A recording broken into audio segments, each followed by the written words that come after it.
Welcome everyone to EU Training Grounds 21! And I am ScoopHyster. I'm going to be commentating this beginner bracket with everyone here. We will be trying to giving advice, reacting to your hype moments and everything like that.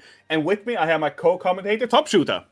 Yo, what's up? It has been a hot minute since I've been here on the beginner bracket, but I'm excited to be back. Hopefully, we get to see some beginners beginning, and we can help them out. And have fun, most importantly. Oh yeah, I agree. Most importantly, especially when you're trying to try a new fighting game or like a new game in general, you focus mostly on having fun first. Do not Google tier lists or anything like that. You're just gonna be confused. Oh yeah, no, we don't need to get into that conversation right now. But tier lists right now do not matter. Also, what's also important here, this is a Swiss bracket. For people who don't know, you're going to fight up to 5 different opponents. The first 2 opponents you fight might be a bit unbalanced, so it might you might stomp them, you might get stomped by them, but after that, it's going to balance itself out. So even if you lose your first match, don't worry, you have 4 other opponents to fight during this Swiss bracket, so you're going to have ample amount of opponents. Yeah, so long story short, even if you lose, you don't get eliminated. We just keep playing, because that's the role of the beginner brackets. You know, we just play to give you guys some pointers, some experience, some fun, and a place to participate in a bracket, you know, where the stakes are literally only trying to learn. Yeah, exactly. Since we don't have a prize pool and stuff like that, so it's just here. We're learning to have fun, and so people can enjoy their time here. And with us, we have our first match here. It's Sneak of Historia versus Gorje. I wonder what character they're gonna be playing. They have the Vera avatar, so most likely maybe they're playing Vera. We will see. There's a chance. Oh, Vera very popular, you know, with beginners. She's a simple character, so understandable, you know, I guess. It's Vera versus Catalina, very classic matchup. Oh yeah, this is the Raijin special. Yeah. This feels like a trailer matchup you see in trailers. Yeah, 2 very simple characters. Vera, of course, you know, wants to go in, wants to get in. So Catalina will have to, you know, use a fireball and her superior normals to get to keep the Vera out. Let's see how if they know about it. If not, they can find out. A lot of poking going on there. Good opening into that Luminaria. Yes, they know that the ultimate Luminaria does open up for a free install for you if you do it like correctly. There's some spacing that makes you miss it, but not here. Goren did correctly and did good corner combo here. Nice BC. Going to install already. Nice defensive play for Gorian there. Also, remember here, it's very important here, use your BC, especially against multi-hits. Vera has a multi-hit special, BC that. Because that's just going to be in your favor. So you don't want to end your match with like 3 or 2 not unused bravery points, unless you like winning heavily, of course. But you kind of want to use your resources every round as possible. Yeah, it's the same old question. I feel like we bring it all the time, which is the BC economy. You know, there is no reason to finish your rounds with 3 bravery points. Good BC there. Sometimes it just happens, right? No. Oh yeah, no, sometimes. Even at the highest level, right? Good spot dodge, but gets hit anyway. Some attacks you really shouldn't spot dodge because it's in the opponent's favor. Nice. Oh, they could have covered there. Very. Okay. Yeah, the combo game, like, don't worry too much about the combo game if it's optimal, if it's not. Like, you will learn like what combos to do the more you play and the more you watch other players play the characters. Definitely. And most of the combos in Rising are very simple, the bread and butter, so you don't have to worry about that. What you need to learn when you start playing this game is find a character you vibe with and learn the more of the like mechanics, like the dash attack, 6XL, it's perfect button.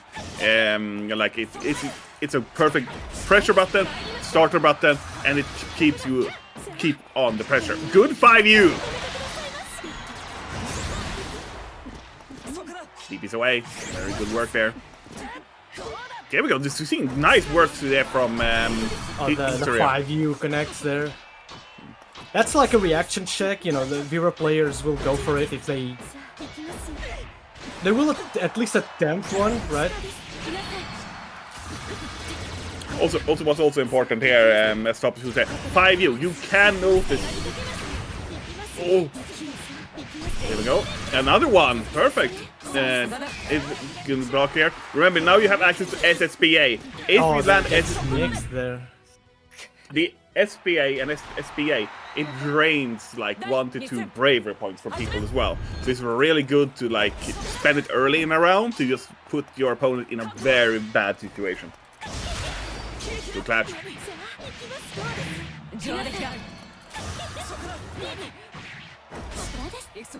Good roll!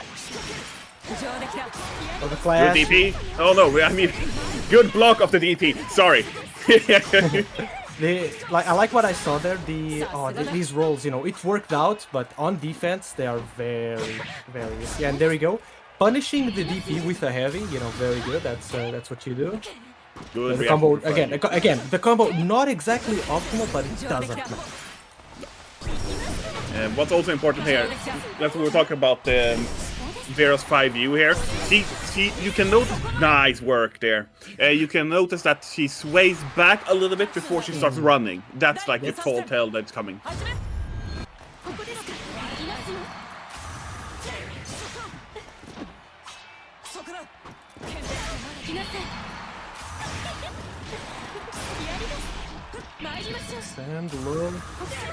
Oh, I love that poke from. Yeah, absolutely beautiful poke. This is like what you do with Catalina. Catalina, you know, especially in the Vera matchup, you have the superior pokes. You can't throw them out. There we go. A counter hit, punish. You know, with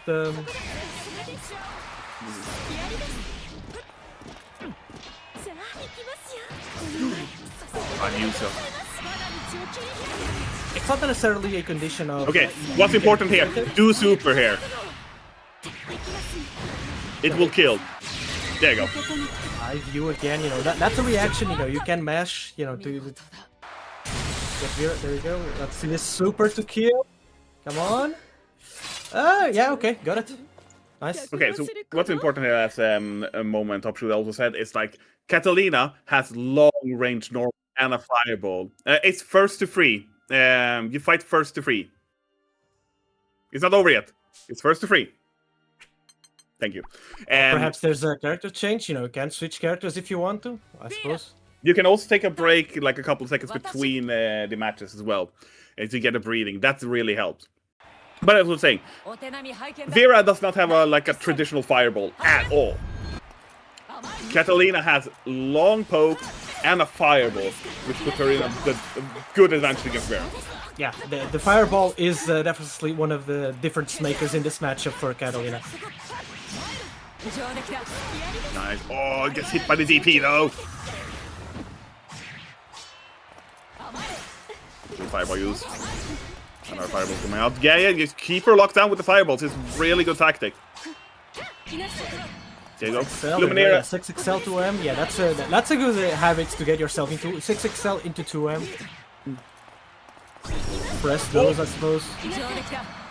Luminaire is coming out. What's also important to know with Luminaire, it vanishes as soon as you just hit Vera. So it's just going to dissipate right away. Good work there from Hystra there. Calm and collective work. Nice. Oh, that's neat.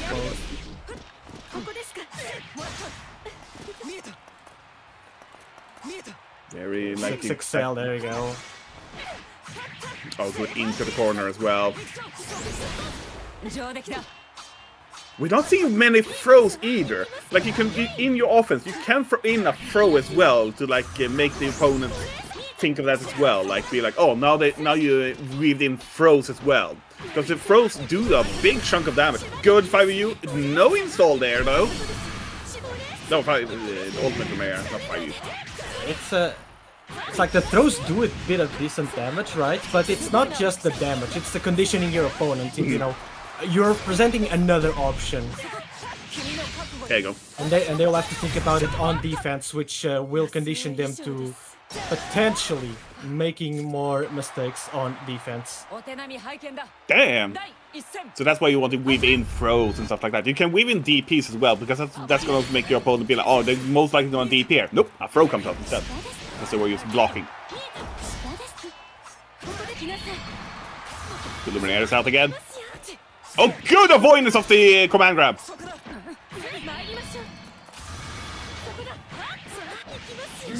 There we go, it's going to connect.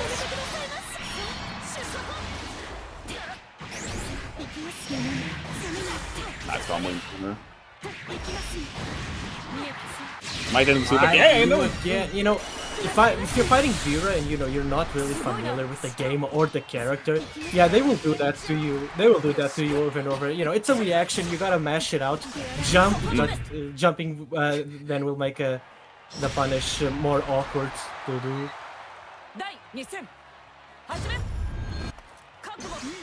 The DP, yeah, there you go. Vera's MVP on the install. It's a decent install. Not as good as it used to be, but for now, representing it, very good. Vera still in install is like completely like different. Yeah, like the animation is different and the move is different, but if you block it, you know, you still punish it like you would any other DP. Wasn't always the case, but it is now. Good. We're seeing Hysteria doing more fireball usage, keeping it at bay. Go, run in, no. Okay, that crumbles. So you need to run in to keep a combo there. Gets hit by the low. The what's the name of the skill? I forgot. Scarlet Throat. They use Scarlet Throat. You have to, you know, block. Block low and then high. Otherwise, you'll get hit by it. Nice. Using the U projectile. I still want to see the people. I still want to see Hysteria weaving a few throws here and there. Ooh, no. Okay, backdash is really good against throws, but against strikes, it just loses. Scout throw connects there. The bow. That's a very risky bow. Like it got hit, but if that did not hit, you would have been punished. I don't think you can combo in 5U that way, sadly. Good poke.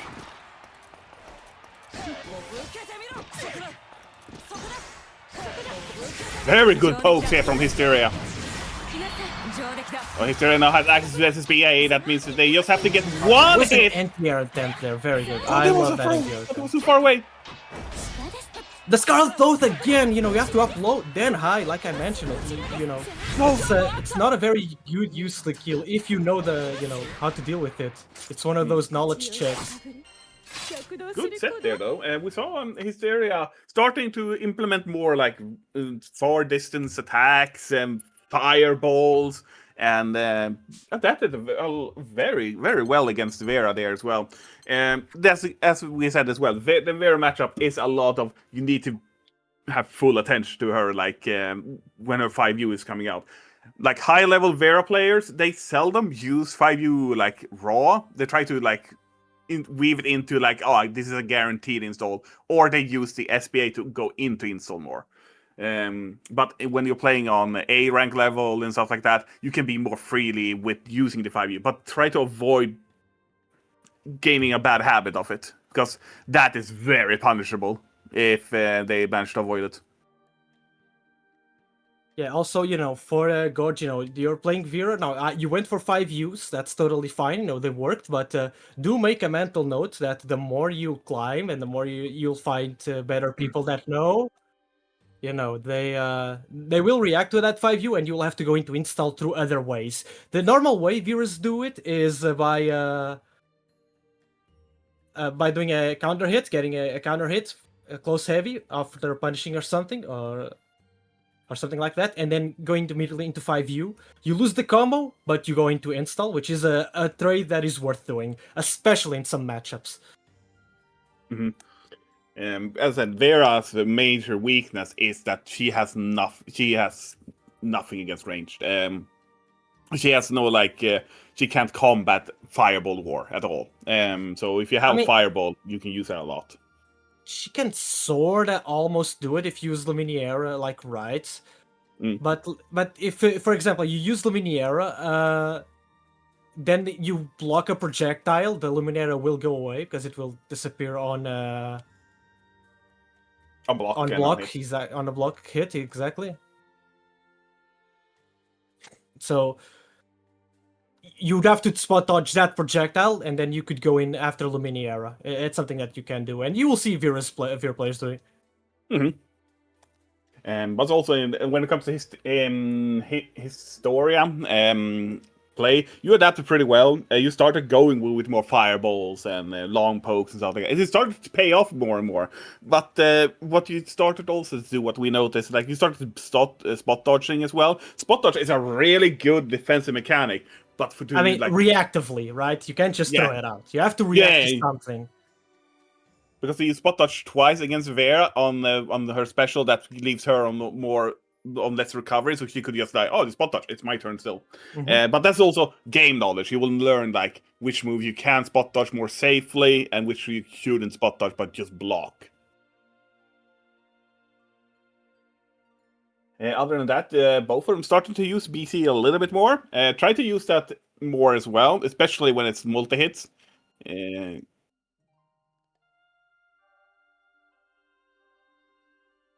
And so it's important that you focus on learning like when to use BC and stuff like that, because it's a very vital tool still in this game.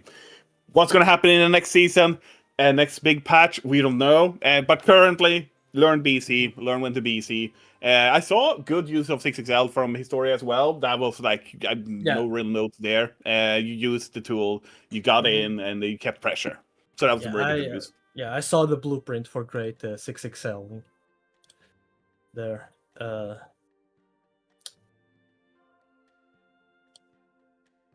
Absolutely. I mean, I would hope not. But you know, if you are starting out, then you really don't need to think about the future patches and what they might do, because you know, we don't know, right?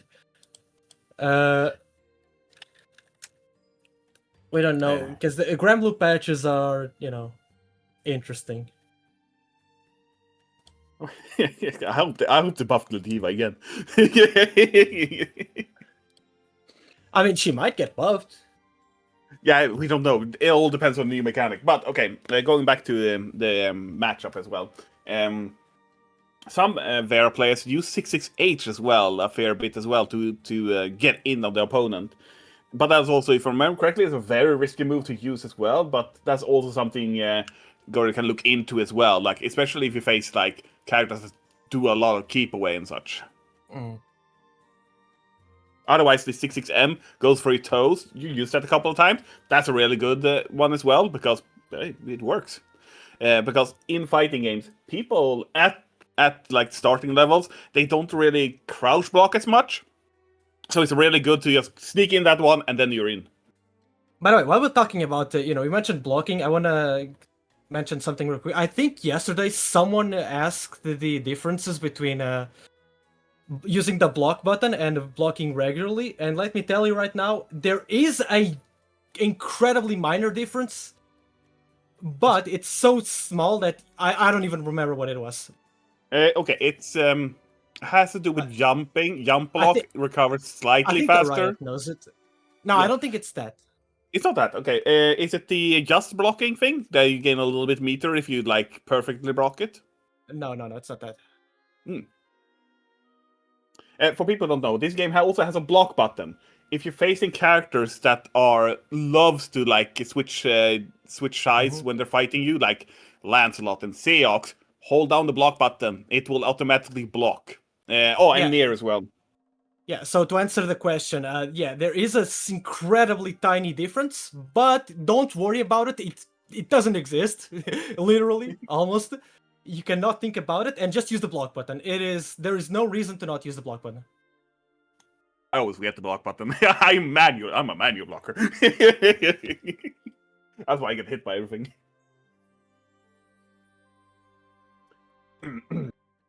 And we're now up to round 2 now, so we're gonna let Momo select our next fight there.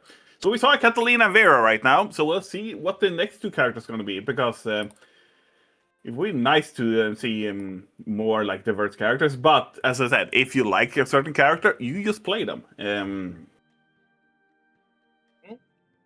So it seems that we're gonna get Explosive and Spooky Boy. I think Spooky Boy plays Vaz. I think. Well, luckily for him, there's no shortage of like good Wasp players who like the character. Oh yeah. And would be happy to give him a few pointers if he ever needs one. I'm not one of them, but you know, I fight Vasaraga so much, I could help maybe. We'll see.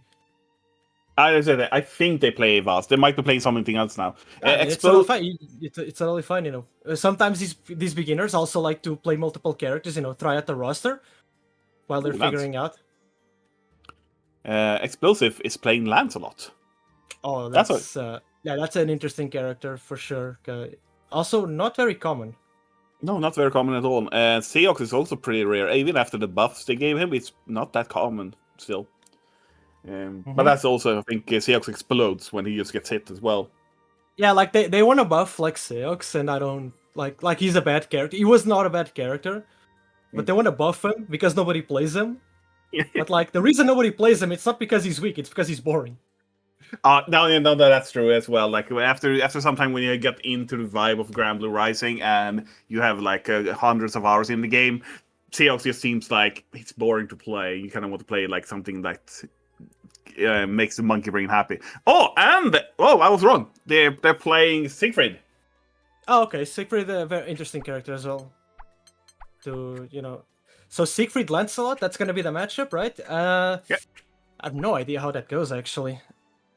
After Siegfried changes with his Hue special that has that has armor, it might open up against some aggression from Lancelot. But again, Lancelot likes switching sides, so your block button is your best friend in this matchup. Yeah, Lancelot he's gonna like check your stuff for sure. So let's see, we got S++ and some S+ gamers. Nice challenging. Ooh, anti-dare, nothing. Oh, nice jump in. Nothing different. Good to you.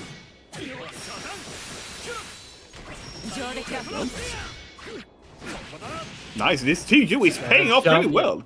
Yeah, the jumping, you know, Lancelot, of course, one of the faster characters. He can caught you with some jump scares if you're not ready. And there we go. They open but drops the combo into a throw into the corner. Now we know that Siegfried has one buff under their name. That means they do more damage, and that lasts the whole round. So every hit is gonna hurt a little bit extra. Command grab misses. Yeah, the Siegfrieds would do the good Siegfried players usually don't go for the install, but I don't know how much that has changed since the patch. But even still, after the patch, I have not seen like them go for a install that much. I think they only go to install when it's like dire situation. Can't spot dodge that in that way. Good combo here from Explosive. Nice setup as well. He's gonna end up with a super. Yeah, at the meter. Oh. Solid play. Let's see what the Explosive is gonna do on the wake up here and what Spooky Boy is gonna do on the wake up. Good blocking. Oh no! I'm slightly behind. Okay, for people who don't know, DPs are really good in this game as well when they hit because it gives you a breathing room. If it gets blocked, it gives the opponent a guaranteed counter hit. Unless you have used the ultimate DP, it doesn't give counter hit possibilities. So they are really risk reward. I mean, you'd still punish it the same way, you know, with the startup. I mean, with the close heavy, but you know, your routing is gonna have to be different. Your combo routing, I mean. Very good. There's some Russian there. Very good play here now. Oh, good. They also like DP as well. Nice raw race strike. Did not spot dodge it. 2 fireballs. That's crazy. The UDP, yeah. Oh god damn it. Yeah, the ultimate. What you saw when Siegfried has his sword on his shoulder and the screen turns blue, that is unblockable. If that hits you and you're trying to block it, you get hit. Spot dodge is the good option. Yeah, made a mistake there with the spot dodge on the projectile. Now Siegfried has, those different speeds with his projectiles, which can be used to throw some people off guard. Counter hit as well. Spooky Boy does not like being defensive. 2 stacks now here for Spooky Boy. He's going to be very dangerous now. I feel like if you're fighting Siegfried, even if you see the Siegfried go for the stacks, you should not be scared. Just play the round like you would if he doesn't have them. Because realistically speaking, if you're on the defensive side of the Siegfried interaction, Siegfried deals a lot of damage regardless if he's in install or not. So you're gonna explode either way. So don't let the mental stack of the install get to you. That was good work there for Explosive running up on DP there because Football was going for a grab. Wake up grab is actually pretty nice in this game, but it has counterplay as well.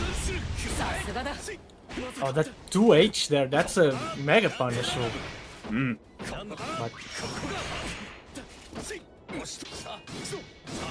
Good, it's gonna be a grab. Oh, jumps it. Actually calls the command grab. Good work from Explosive. Yeah, good job. Oh, counter hits. Nice throw escape. Fireball. No. Yeah, we're seeing Spooky Boy keep the pressure on, but during that whole pressure pushing, it gives Explosive a reason to get out of it with the DP. You have to pull yourself back a little bit. You fireball on defense. I assume that's a mistake, but worked out for him. Oh, this is killing. Oh, it didn't!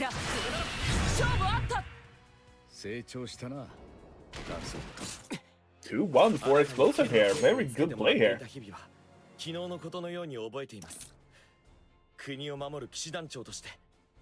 see how Spooky Boy is going to adapt here as well. They're pretty equally on level as well against each other. So it mostly goes down to the wire, one interaction left.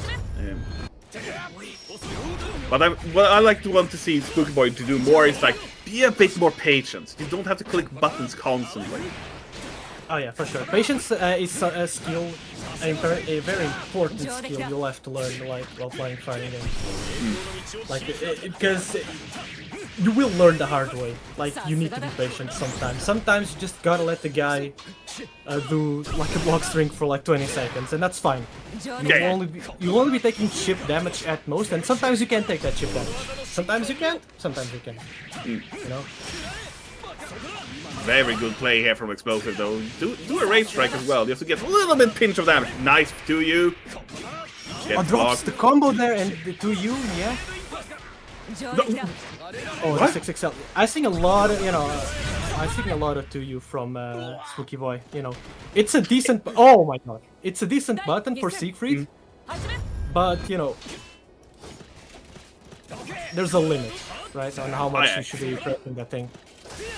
It's also hard to punish because it pushes you away as well.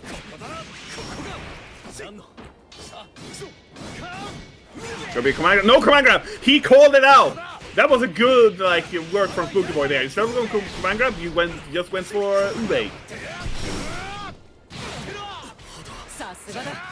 Oh, your DP is on the cooldown though. Okay, DP is back now. Oh, that was an excellent 6XL. Good, it's gonna not be a super though, but it's gonna be a nice chunk of damage. Escape. Their Explosive is really good at spot dodging the fireballs though. Oh crap, they're really good at it. The BC. Again, Explosive knows a sixth sense when the fireballs are coming out. Oh, good counter. This is killing. Yeah, keep it simple. Yeah, exactly. Beautiful. Keep it simple. Don't get fancy. You might drop your combo, even those you have done 100 times. Go immediately into SPA. Excuse me. That's what I want to see. That was really good play from both of the players, but Explosives really got the hang of the fireballs. And like they spot touched them a lot of times. That was surprising. Very good work, and they also played Lancelot pretty well as well. They did BC, they did 6XL, and they did side swaps to confuse the opponent. That was a pretty solid Lancelot play. We didn't see much U fireballs as well, like 1 or 2 times only. But that U fireball, for people who don't know, Lancelot's U fireball, even on block, it slows your character down like for like a second or two. Yeah, it's a very weird, like, it's like one of the few negative effects you can place in a character can place on you in this game. It's Lancelot with that slow. It's sort of hard to describe it, with explain it how it is. It's just something that you will like see more of it, and you have to experience it and get hit by it to fully understand. But yeah, long story short, it slows you down. But for Spooky Boy, the advice I want to give is like have more patience. We saw several times where Lancelot was pressuring you a lot, but you press a button trying to like sneak in a hit and such like that. Siegfried's normals are pretty slow, so you can't really sneak in that way. So you should have keep blocking and BC'd as a safer option. You could also have DP'd more as well if you notice like, oh, he's going more aggressive. But trying to sneak in a hit here and there, it's very hard in this game.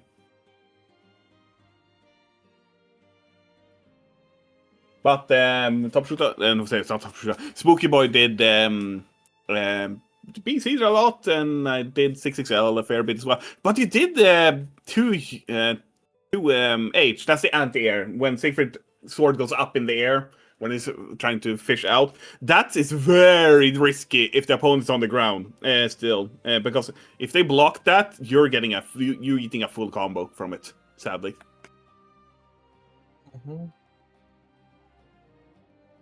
Any advice you can give them, Topshoota? Who played Siegfried? Spooky Boy. Spooky Boy. Yeah, for Spooky Boy, like calm down on those 2 U's, like. Please, it's a very good button, and you should use it from time to time, but not to the extent you were doing it. And again, if you use 2U on like max range of it, I don't know many characters that can punish it on block, because it pushes the opponent away so much.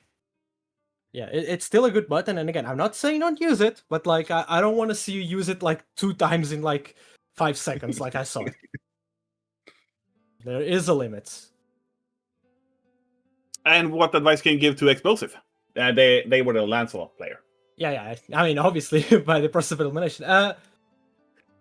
Honestly, you said it. Like, they didn't use U Fireball a lot. Like, Lancelot has a decent array of U skills, so you don't have to use it, like, all the time on that, and you can save your meter, especially for the conversions. I believe 214U, the slide he does, it's very important for conversions.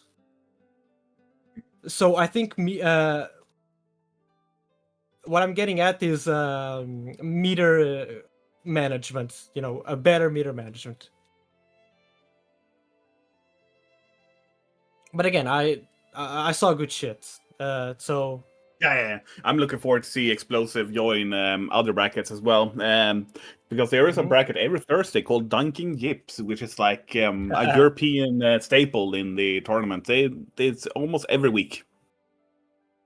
I recommend everyone to join Dunking Yips. It's a good place to make connections, meet new, fight like very good like players as well, and learn more. As I always say this like to people, even Evo winners have gone 0-2 in tournaments. It's a part of the process. Everyone goes 0-2. Yeah, I mean, Saki, one of the best players in Europe. He started here not here in this beginner bracket, but he started in beginner events, like when the game came out, like all those years ago in base game. So, and look at him now. Yeah, But to your point of Duncan Yips, like it's also like a good way for you to realize you enter and you realize, oh yeah, this bracket stuff is not as scary as I thought it would, because some people get really scared by it.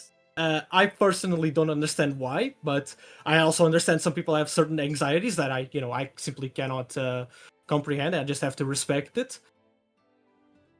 But honestly, just try to be under a Duncan Yips. There are other brackets. Hanami weeklies are also worthwhile on Mondays. That's not really a bracket, but and Hanami Weekly is it's first to 5 exhibition matches. You sign up for them every Tuesday, and it's on the next week Monday. There's also other brackets that's coming as well, but also usually like one-off brackets, or they're like bi-weekly or monthly brackets as well. And so there is a lot of tournament activity for this game still after 3 years now, right? I think the game has been out 3 years. That seems about right. Yeah. Yeah, and Momo does not have command in the chat. You can type bracket, and Momo is just gonna be panicking. If you love making Theos panic, there you go. That's a secret right there. Yeah, exactly. But as I said, I had bracket fair as well. But after Miri beat me up like 3 or 4 times in a bracket, 5 different brackets, I was just like, this is not that bad.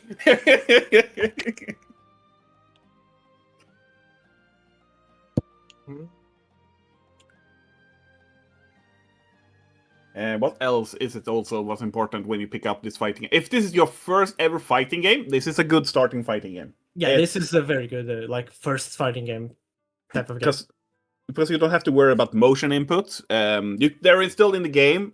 For those people who don't know, motion inputs are in the game. The only thing you gain from doing the motion inputs is like 10% damage buff if you do them outside of a combo. And some characters, like it's even more optimal to do simple inputs instead of instead of the technical inputs, which is the correct term for it. Yeah. It makes combos easier. Particularly the charge characters, Eustace, Charlotta are 2 of those.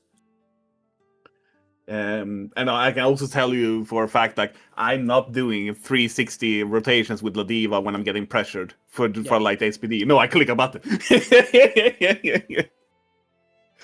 Yeah, I mean, you will take a look at like any replay, high level or otherwise. It will be more common to see players do simple inputs only. So on the simple input talk, just use simple inputs. Don't even you can literally forget technical inputs exist in this game. Yeah. Also another thing as well, that combos are very easy in this game as well. It's usually like attack, special, attack, special, super. Usually something like that. It's character dependent, right? Some characters will have something more, but you can very easily. Oh, I think they're doing a connection test. Oh, okay. Yeah. So, because Momo is not a beginner. I can tell you that right away. Or is this a fight? I don't know. Wait, is this a fight? I have to check. No, it's not a fight. Okay. Okay, good. They're doing a connection test. Okay. Alright. Enough.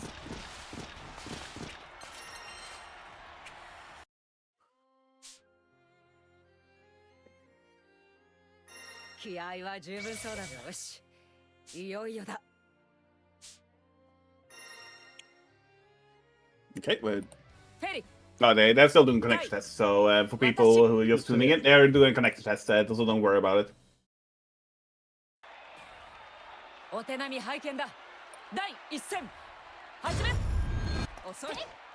But this will also be, that I can explain as well. When it comes to online gaming has a tendency to have lag and stuff like that due to stuff outside of your control. It could be a routing issue, could be the ISP has issues, or anything like that. That's why tournament officers do connection tests to like be the mediator to see, okay, am I having connection issues with this said player or not? So this is a common thing that happens. It's never anything personal, so you don't have to worry about that. Yeah, routing issues used to be like very common in base game. In Rising, can still happen, but not as common. And then it's up to the TO to do this final verdict as well. Yep. Make sure you always are always connected with cable, not Wi-Fi. Yeah, most tournaments, there is some rare occasions, you need to be wired, just to avoid any form of like connection issues, just to make it as streamlined as possible. Wait, I need to ask, what's going on, Momo?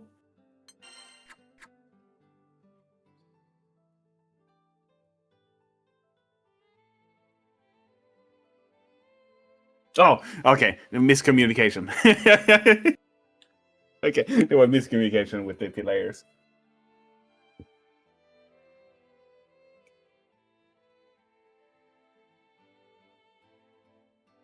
So we're just waiting for the final match to complete, and so we go on to round 3. When it comes to pick a character in this game, if like you're completely new, play every character a little bit. Just go to the lab and just press buttons to see what they can do, so you can get a vibe of every character. That's really like important to just see like what you like or dislike with a character, and then pick the one you like the most. It's that simple. Pick Galleon. No. Oh. If you want to pick a grappler, pick a good grappler. Vasaraga.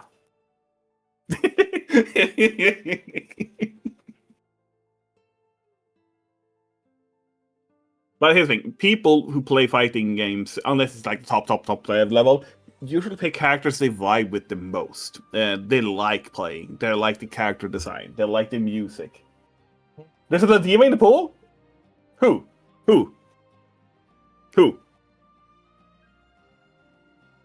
Okay. Ah, he's back. Hopefully he does well this time as well.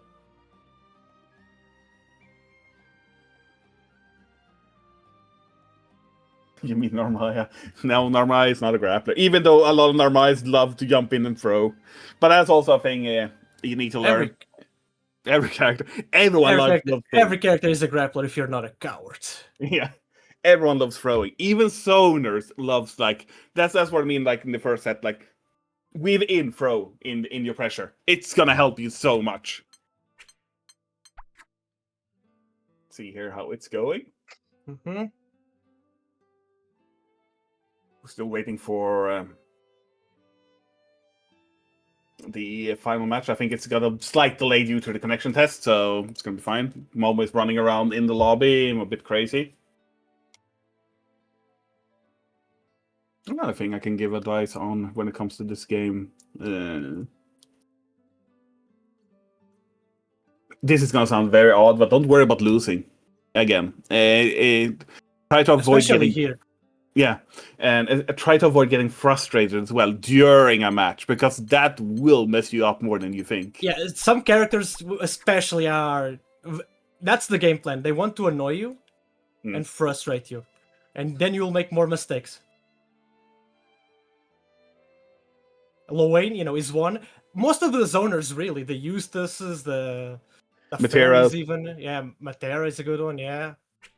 You also have...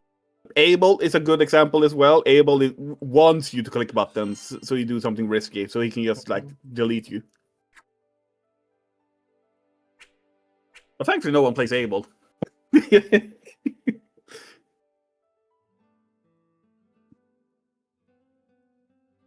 And for people who don't know, Abel is a very unique character in fighting games in general. He has the lowest health in the game. He hits pretty hard, but his specials drains his life. So oftentimes after a combo, he is on like he's in his health is on such a level that if he gets hit, he's dead, basically. But he is a very unique character in that regard. For people who don't know, Abel is Avatar Belial. Yeah, that's the short name, so we don't have to say Avatar Belial every single time. I want to host a tournament where it's like you need to say all characters' full name and all the moves' full name. Depending on the characters, I think I can do it. Like some characters, I do know the names of the moves. Others don't. Oh yeah, and they love using German as well on their moves, like especially on the knights. That's mostly German, I think.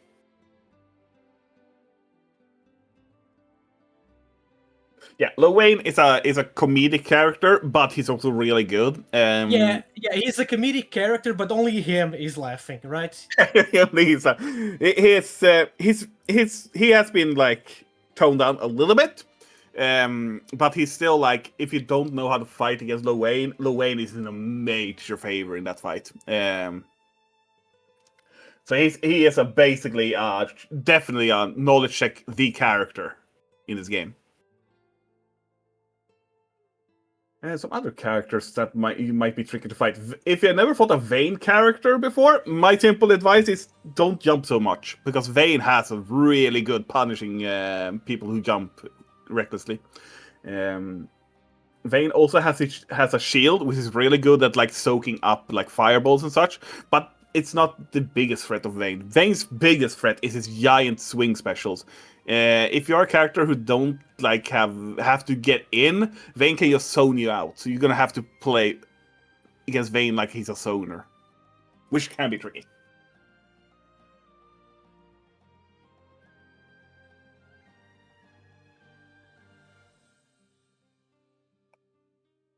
Oh, there we go. Now we're in round 3 here.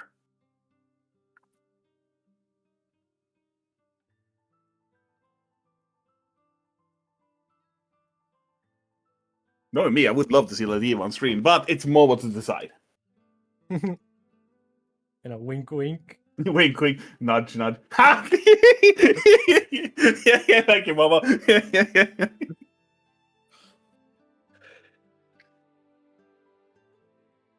So we're gonna have Xtel 23 versus King 0111.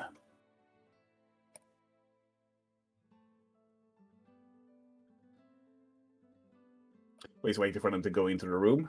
Mm-hmm.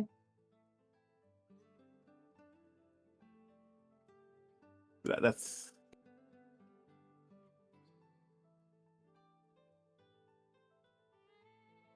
Oh, it's Siegfried. Okay, so it's a Siegfried player. That's going to fight against King. Mm-hmm. Sigurd is actually pretty good. Oh, if King plays Ladiva, Sigurd is actually pretty good in this match. Like anyone that has long like normals and a fireball is pretty good against Ladiva. The problem with Ladiva, if you want to fight against Ladiva, is like once she gets in, you want to beat her out. Yeah, like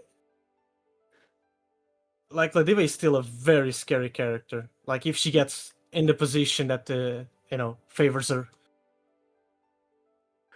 For people who don't know, LSPD is I want to say almost a broken button. It's a 5-frame command grab. You cannot react to it. And if you're reckless in your offense and it's not like tight offense, she can sneak it in, and now suddenly it's her turn and she's standing next to you.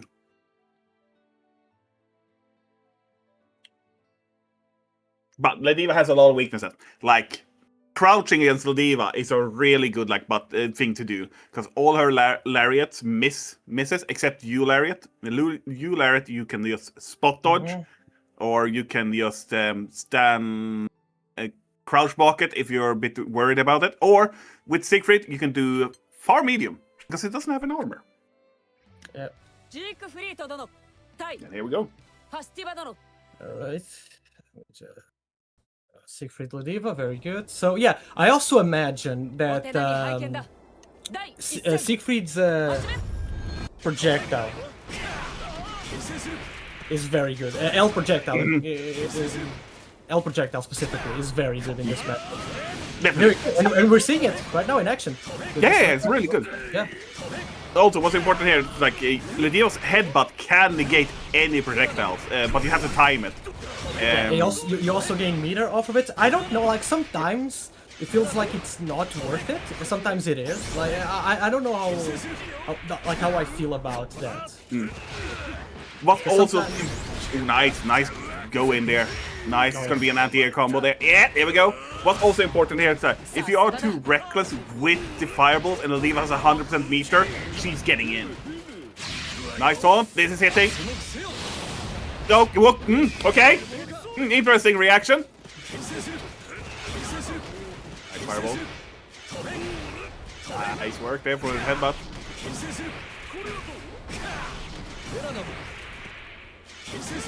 Yeah, you know, this is how you're supposed to play against Ladiva if you can't fight her in melee. Now she has 100% meter, so if you do a fireball, she can just use her SPA and get in. Yeah, but it doesn't seem like the king knows about it and gets no poke. So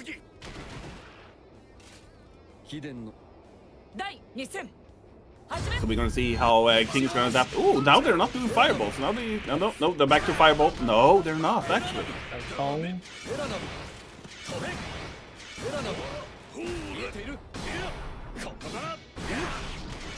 Good setup there with the 2U though.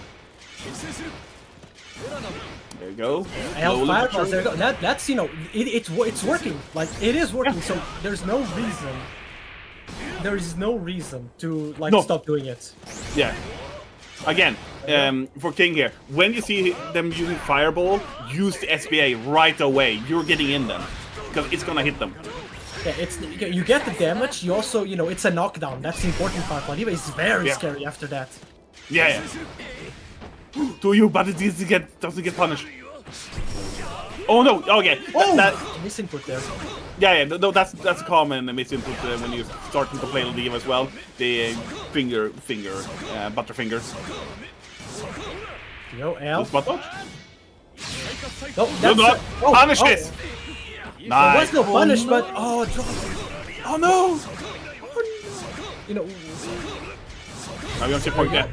That chip, you know, at this point, you know, you got a spot dodge. At this point, if you're not comfortable with the headbutts, and you know, I wouldn't either in that position because Siegfried's L Fireball is incredibly fast. Then just go for spot dodges. I know, I don't recall the exact numbers, but I know that Ladiva's roll is slightly worse than the rest of the cast. Yes, it's slow, but you can cancel it early for command grab or as SPA. Yeah, so there we go. Maybe, you know, at this distance, perhaps a roll into L command grab could work. Nice work, nice poke into the Yule Lariat. It's gonna be a nice combo here because we see when King gets in, there's little Siegfried can do. Yeah. Oh, 668 just punishable, chooses to fight you, and that side swap's gonna cost you. Or not, he's just gonna, you know, you can zone Ladiva out, but you can go in, you still have good buttons, you're still playing Siegfried. You don't have to play Matera or Eustace, you know, because it's Ladiva. Remember, again here, SBA, there we go! There we go! That's and also drains a bravery point, you know, there's that. Oh yeah. No anti-air, onto you. Nice, into Fireball War again. Gains meter. Gains even more meter. Yeah, if you're not careful, you're gonna get SPA twice here. Okay, just barely. We almost saw double SPA there. Yes. You know, some might call this a sort of degenerate playstyle, but you know, this is fighting games. You're not playing to find out who's the most honorable. You're playing, you know, normally you're playing to win. Today you're playing to learn. But here's also a thing where all grapplers need to learn. You need to learn playing against players like this. Boys gotta learn. Yeah. And we're seeing like now Ladiva has 100% meter without a problem. There you go. This goes in and hits. Oh, now we go in. DP. Yep, there you go. No, do not do far heavy. Do not do far heavy there. The animation is too slow. Yeah, if you're not close enough for far heavy, you know you're gonna get far heavy. You might as well press 6XL. You know, go for the 6XL punish. You know, it's the safest bet. This is like playing against a zoner. 2 steps back, 1 step forward. You headbutt. Now you have 100% meter. There we go. Let's see if we're gonna see an SBA here again. There we go. Yeah, and also gonna put at 0 bravery points. But you know, I sense a DP coming. There we go. Good. Oh, they did the combo. Oh my god! No scramble! Oh my god. So, a lot to unpack there. There was a 2H, which is Giga minus. You could have punished that. You didn't. You know. I also don't want to see these SBAs on RPSs. You know, sure, it has worked and it is slightly funny. There we go. There we go. That's a good start. I'm gonna drop, unfortunately. But as a teacher, you know, as someone who's telling you how to try to play this game, I feel like it's my duty to tell you, please don't SBA on. We're seeing Ala doing a little bit less fireballs now because they have been hit so many times. But there we go. It's gonna hit again. There we go. Then again. This could be, you know, this is a decision you have to make as a player. Oh, that's punishable. I want to kill it. Oh, nice. Into a full combo here. Yeah, it's gonna be big. Not gonna kill it. Drops it, yeah. Nice to you. No, again, you could have done command grab here. You know, King gets a lot of hits, but he doesn't believe in them. Or actually, he gets a hit, but he doesn't convert. I want to see that. There's been very good openings here to end the round with an SBA there. There again. Oh, come on. You had it, man. You had SBA. That was yours to lose. Good adaptation though from King here. Like, slowly doing better and better. There you go. You could use 2U there as well when it's doing backdash as well. Good headbutt. Now, okay, in fights like this, you can't really BC the fireballs. There's good 60 gun. There you go. That's the conversion. No, you have to press medium there. Don't press heavy. Yes, medium. Heavy, you can't not do that. Medium or light. Yeah, of course. There you go. More 6XLs from King. This is, yeah, it's paying off. Good combo. Nice combo. Smack. Yeah, that's gonna hit. I doubted for a second if that was gonna hit. Yeah, I know the animation on Signal was a bit. Oh, punish this. Oh, again, no cancel. Uh-oh. You had the lariat off Gulan to going to didn't have the headbutts. I don't think they could have have done the anything. lariat to convert there. Ooh, nice sweep. Again.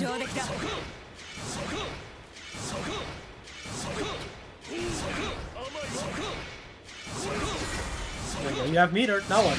There we go, this kills. There we go.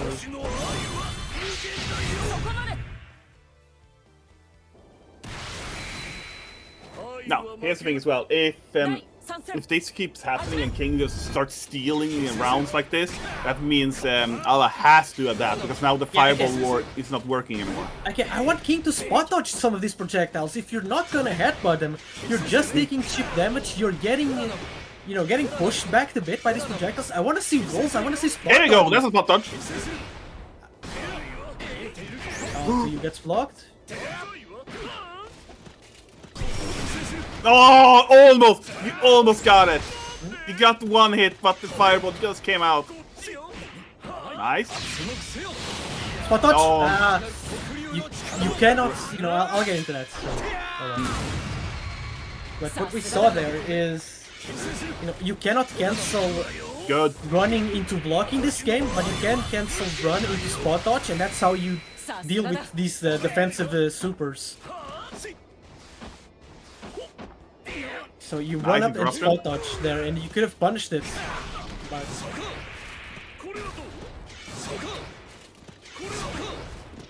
No more headbutts. Oh, more meter. Oh, gets hit by wing. Oh, 100 meters soon. Good. Oh, no. No, no! Oh, you should use the SSBA! I think that would have killed! Yeah, you could have just gone for SSBA. Oh no, it's all coming out. This is gonna block. There we go. Okay, we go. That spot dodge, yeah, that was it. Yeah, that was good. Very good adaptation from King now. Like the main thing from King that he's lacking is one-hit confirms. Like he's getting those hits, but he's not capitalizing on it, and that's been the downfall of King right here. Good, we're seeing. As for Zentel, you know, you have seen your opponent is starting to adapt. You have to adapt back. There we go. You can't go in on Lodiva. You don't need to zone all the time. You know, switch up the playstyles. Go for zoning. Go for 6-6-7. You know, Lodiva is as defenses. You know, she doesn't have a meterless reversal. Oh no, do not. That's also very risky. You have seen King punish that several times now. Yeah, I get it that it's scary because it's a grappler, so you feel the need to no, hit. the range. Oh. Sadly, the range of the grab version of the SBA is very tiny. That's a punish, but again, not a confirm. That's what punch right there. Nice work. And now we're seeing it slowly turn into King's favor in this match. Good work of that big sword swing special though. It hits very often. Getting hit again. Also, if you're gonna zone out Lodiva, you're just throwing L projectiles. You can't switch it up, you know, to try to mess up the Lodiva. Maybe go for M once in a while. If you don't want to spend a cooldown, then repeat blocks. If you don't want to spend a cooldown on the H version, you know, you can go for some M's. This hitting. Connect. Okay, remember, King also, your LSPD is a really good button in that corner as well. But you haven't weaved in like command grabs in your pressure yet.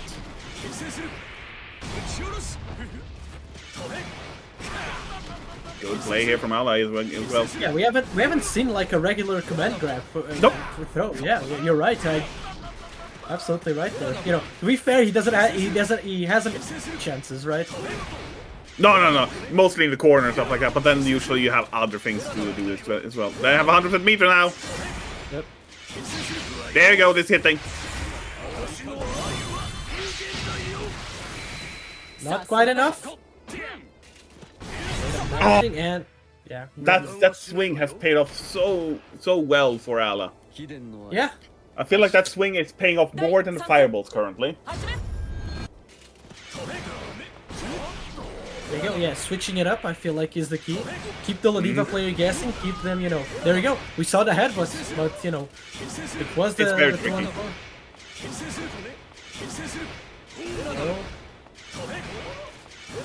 There you go. They're slowly inching towards 100% meter now. There we go. Spot touch. Very good. Good. Now they're weaving in there. I forgot what that move called. There is hitting.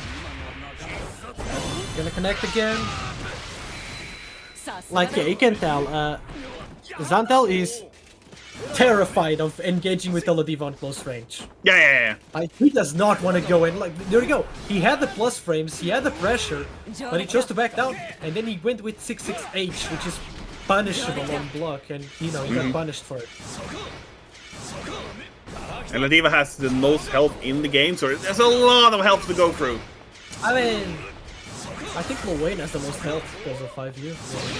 Oh, yeah, that's true. Oh, Yeah, that was too early. It's And the only block at to the finish start it off, it's yeah. that immune. But very good play from Excel there, keeping the fireball war going. But we saw adaptation from the King as well, so they did pretty well. Yeah, that's the thing. Like, from Zentel, like, he had a game plan, you know, to fight Lodiva specifically, you know, this matchup, which is just fireball spam. You know, we're a zoner now, and you know, it's not something I would advise to be on all the time. You can do that, but I would also advise to switch it up. go in, press XXL. Ladiva, like I mentioned during the game, has piss poor defenses. She doesn't have a mid-release reversal. So go in, switch it up. Also saw a bit of struggling once King did start to adapt back. So work a bit on the layers, your game layers. I want to zone in, I want to go in, I want to zone for a bit, I want to go in. Credit where credit is due. The zoning did work and was working. And if something is working, even if it's not like quote unquote the correct thing, you can keep doing it if your opponent doesn't know how to deal with it. But sooner or later, you're gonna find someone who will learn how to deal with it, and you're gonna have to adapt back, or you'll just lose every interaction in that game specifically. Because what we saw from King as well, when King was in, he mostly stuck in as well. Because Ala did a lot of like, I'm gonna do DP and wake up several times. And don't think it ever hit any single time. It was always blocked. I mean, it did hit a few times, but the point, where King actually felt short a lot was that, the one hit confirms, he got a hit in, even a punish, but he didn't capitalize on it. Either he didn't believe in the hit, or, which is, I think, something that happened during the game, he got the hit, but had the headbutts on cooldown, so he could not use it. He would have to start the combo off with the lariat. So be aware of your cooldowns. If you can't use headbutts, you will have to use the lariat in your combos. Also important as well, LSPD has longer range than throw in the game. So you could have thrown that in as well. That could have made Ala a bit more defensive, even more defensive and stuff like that. Because then you have Intuit as well. And USPD, it's the same damage almost as SBA. It's insane how much damage they can do. Yeah, and on that note, like, I want to see some more rolls, some more spot dodges to these projectiles. If you feel confident and you can get a headbutt, get the headbutt, but sometimes can be risky against some projectiles, against some characters that can delay their projectiles or mix up their projectile timings, like with Eustace, for example, or Andre. Go for the headbutt if you feel comfortable in it. It's something you can do. You gain meter off of it. There's no downside. I don't think you even take the chip damage off the projectiles. So you just it's armor. Quotation armors up it or something like that. I don't take that, but it just soaks in or something. Yeah. So mixing up, if you're getting out on an opponent like that, it's a excuse me. It's a combination of rolling, bot dodging, headbutting. Jumping as well is something that we didn't see him do once, jumping over the projectiles. I get Siegfried can be scary to jump his fireballs because H Fireball goes very high, but he didn't use H Fireball a single time in that game specifically, so... No, we saw it once only, because all other projectiles you can easily jump over, but the heavy projectile is too high up, I think, for Lediva to jump over. So it's spot dodge or block it. It's the safer option. And for Ala as well, it worked for you with the fireballs. That was really good, but you almost crumbled a lot of times. Like when you saw Lediva on 100% meter, that's when you should have stopped fireball. Because every fireball you threw then was a risk for you getting punished.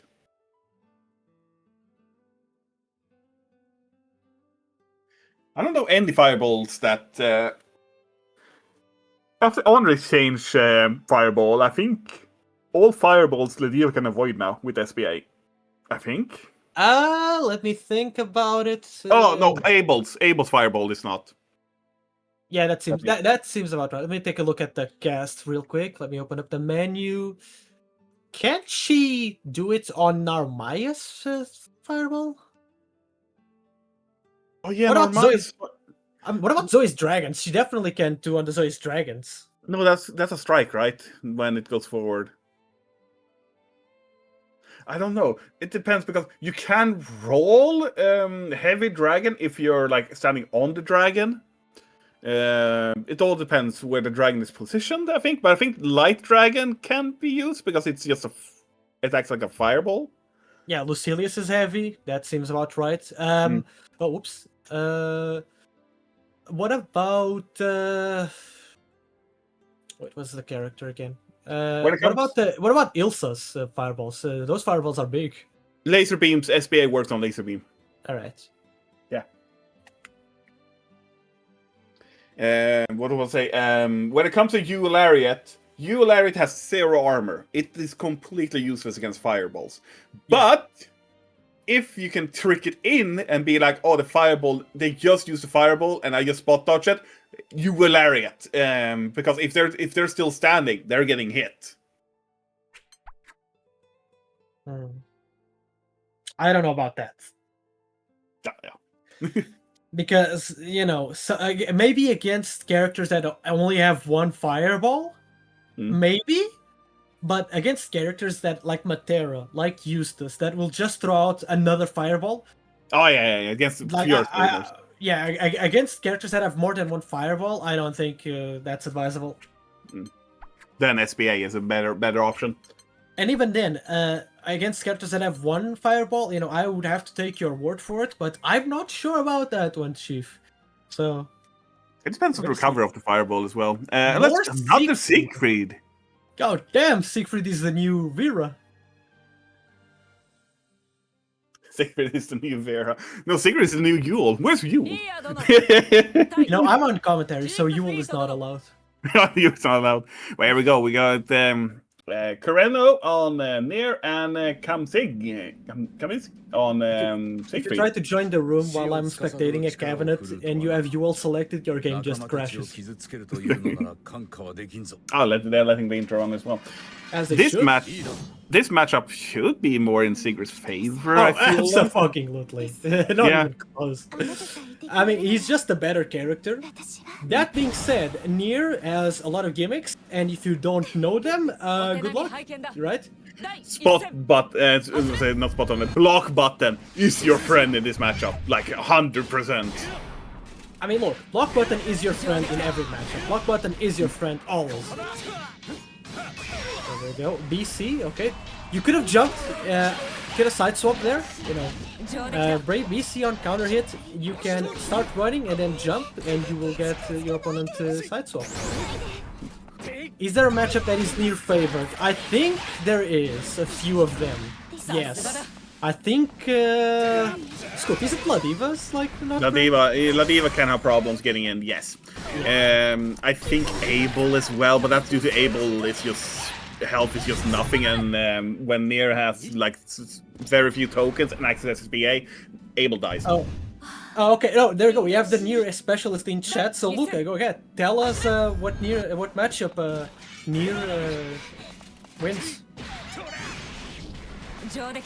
Good start here. Good throws. We're seeing more and more throws now as well. I like that. Great TP. Nice defensive play. Oh, I sensed some lag, but we're fine. Okay, no, Def is on the cooldown. What do you want to do when Def is on a cooldown? You want to push the advantage. You want to push more aggression if you can. I mean,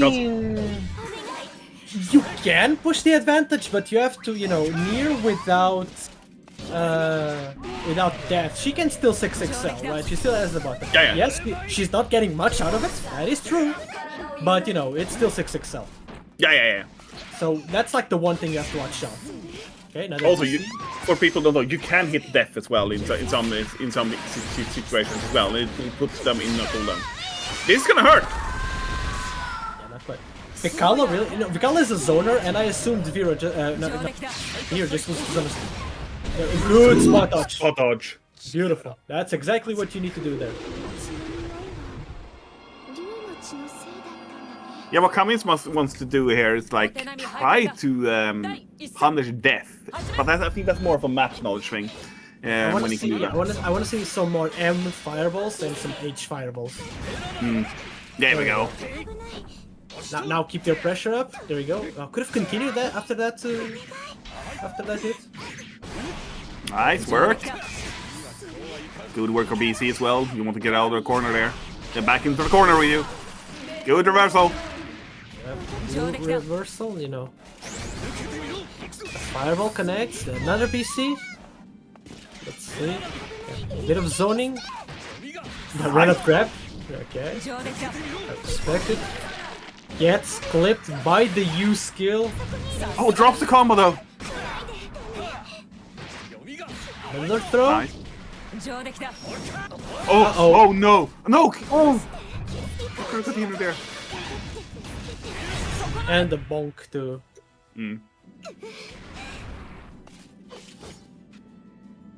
Very good, Cam. Cam is very playing a bit more aggressive right now. Yep. We want to as well. It's what's also important to know that Nier has less health as well, and so she really can't take big as punishments as other characters. Oh, the DP, that doesn't work there. You just you gotta hold that shit in. That's there's no two ways about it. You gotta hold it. Wait, would UDP would have worked actually?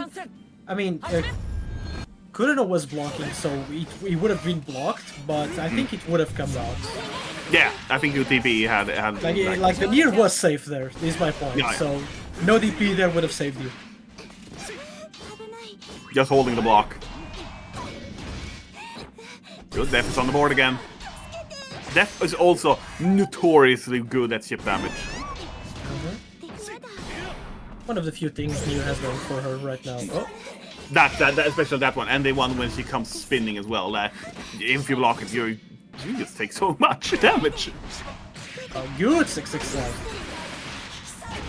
Nice, and then follows it up. No, they backdash. Oh, we saw an SSBA attempt, and that's not gonna be it. So SSBA for Nier, like. I rarely see them go for it because I feel like Nier would rather spend the meter on U skills. You know, SSBA raw like that on defense is what I mean. You know, on combos, you know, obviously they'll use it like that. But raw like that defensively, SSBA almost never see it. No, because it's like if you play a bit like moderate, you can you will like expect something like that on their wake up when they're on low health as well. You do just wait up, which we saw Camus do on the on. Oh, that was punishable. That was 668 from Siegfried, which you could have punished. That's what you know costed you your turn. Nice reversal. You check out. Was 6 selling? Yeah. Secret's unblockable attack has armor, so you can't really. If you do any attack there as well when he's swinging it up, you get hit. Yeah, I think you gotta spot dodge it. Which we've seen Kureno do before, so I assume he knows. He just he got hit, you know, the reaction time got him. Yeah. Oh, VP must have been a misinput. That's fine, not punished. There you go. That's a Nier combo right here.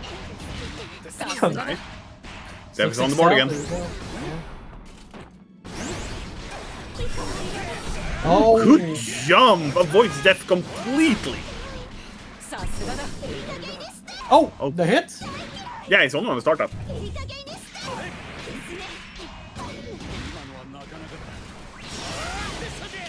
That good. Uh-oh. Counter hit. That was, you know, the way to not panic like that. You know, it's just. If you want to see whatever's coming out, at least see what's coming out. You know, see your character blocking the normal or the special. In that case, was the close heavy. So you know, patience on defense. You know, what you gotta do. You gotta watch the screen, see what you got hit. Oh, beautiful punish on the 2H there. Had no business pressing 2H there and pay the price for it. Oh, and Nier has access to. Oh, Nier has little health left now. Oh! Install? No, it was a misinput. He got side swapped. Oh no! I believe he wanted to go for SSBA. Yeah, he you're got side right. swapped and went for install. You know. Good start with death. Spins them. Oh, slashes them. Good combo. Nice there.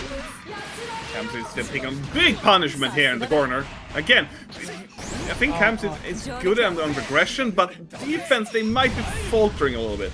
Oof. Good reversal. That's chip and the 6XM. Yeah. Just for the future reference, near 6XM, she side swaps with you, and it's an overhead. So, but if you do block it, it's a punish. Unless, of course, death is there, and the near set it up in a way that you... Yeah. Oh my god, that DP.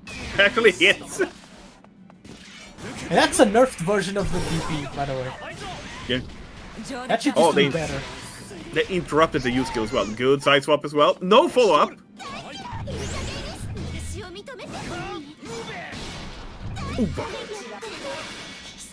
Chips away. They have to be really careful because they only have one braver point. Oh, minor spot mistake, and you can continue here. Can this kill? No. No. Oh, this kills him. Again, you go on hit by the far heavy.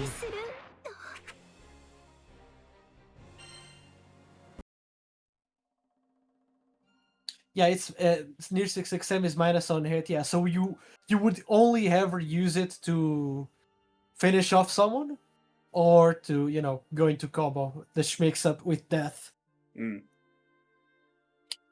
So I wouldn't use it in any other scenario.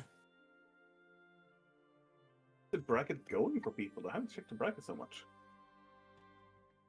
Oh, we have one round left after this one.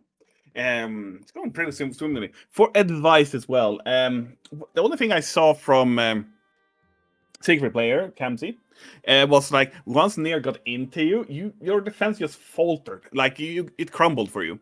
So you have to be more defensive. It's gonna help. First time I play against that character, oh my god. Well, now you sort of know, right? So, of course, this game has a lot of characters. I think, have we reached 40? We're close to 40, I think. We haven't quite reached the 40. So you will see a lot of characters sometimes, and some characters are not very popular, and you won't see them. When that happens, right, you just gotta see what the character is doing. Maybe adventure, your offense and your defense. You see, maybe you see a move you don't know if it's plus or minus. Try to mash on it. Now you know. If you got your combo, if you got your punish, it was minus. Because, you gotta find out somehow, right? You're gonna have to fight these characters eventually. So, sometimes you will mash when you shouldn't because it was plus frames and you didn't knew. But, that's the point, right? Now you know.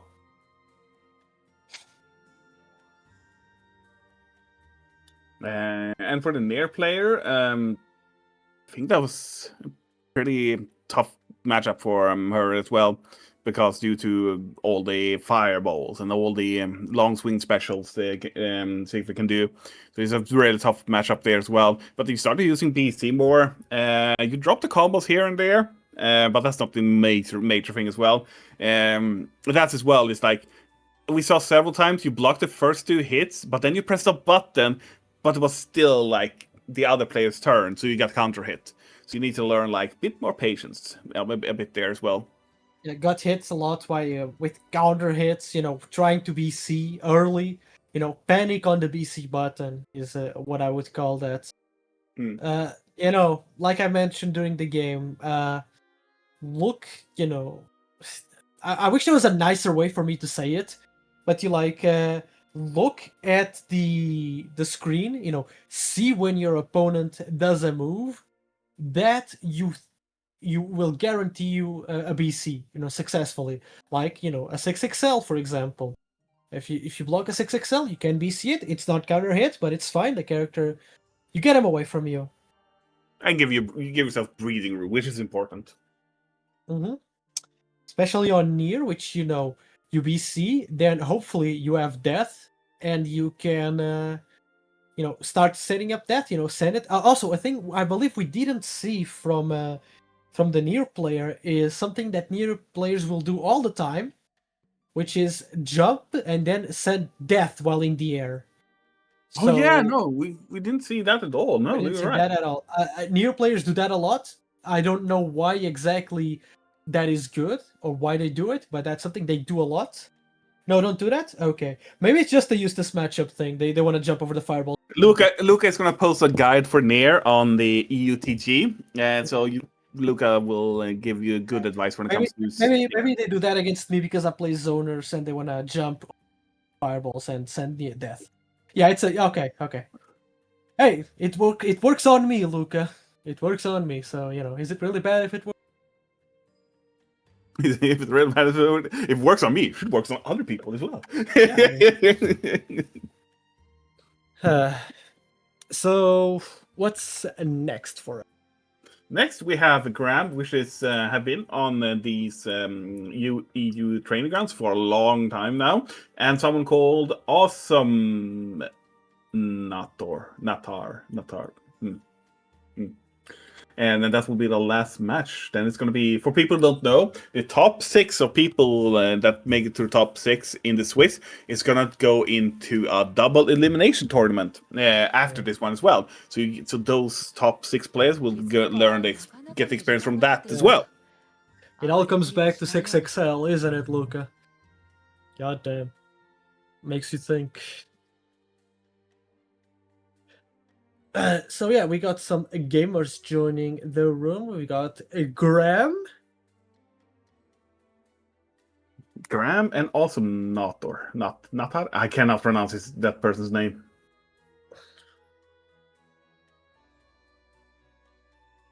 And Graham, I forgot every time. Every time I see Graham's name, I think, oh, they're playing Gran. I don't think they do that, Brain. I don't think they even play Gran a single time. You're called Graham, not Gran. He would be like he could do a funny thing, with Gran though. No, Dudikoff is a good player in Europe. Dudikoff played Vayne because I said in commentary it would be funny if he played Vayne and picked Vayne and then he lost. It was just like, no, he's like, that's not good.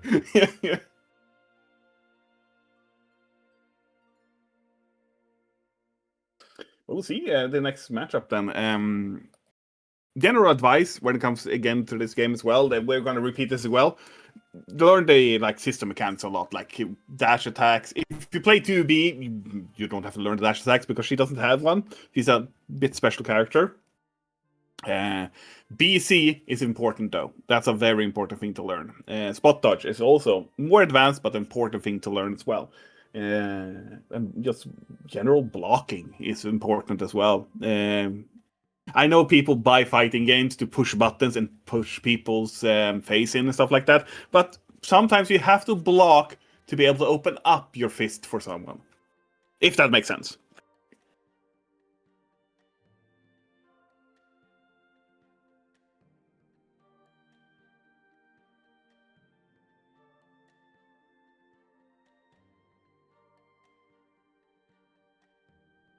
There we go. Now they're here in the lobby as well.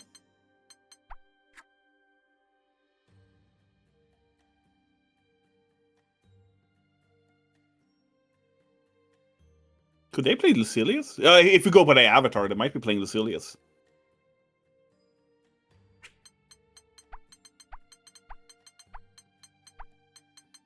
I was right. God damn it. Catalina versus Lucilius. What do you think of this matchup?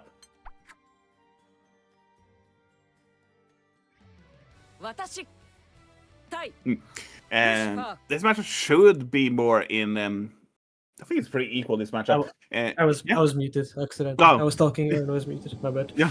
Yeah. I think this matchup should be even-ish. Like Lucilius can threaten Catalina at long range. There's also the teleport, which is scary. But other than that, I think Catalina is fine, mostly. Oh, there's that, yeah. It was too far off to convert, but you still go in, so it's still a worthwhile trade. Okay, for people who don't know, Lucilius, you see it on Lucilius, he has like a level meter there.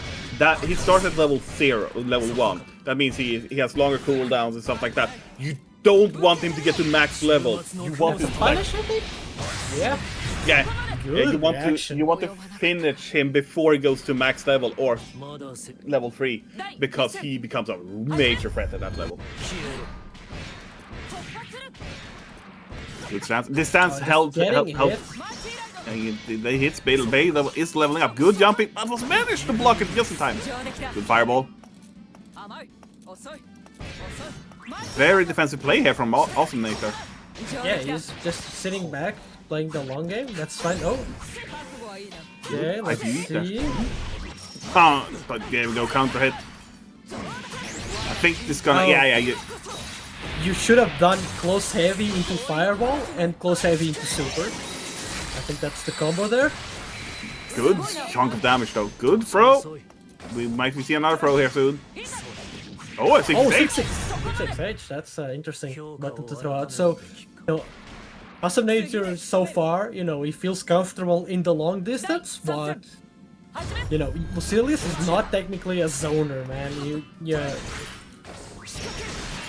There we go.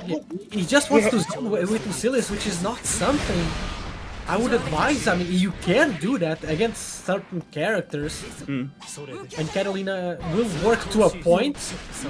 Oh, that's okay. That was good that they punished the DP going up, because otherwise they would have lost even more health. Again, okay.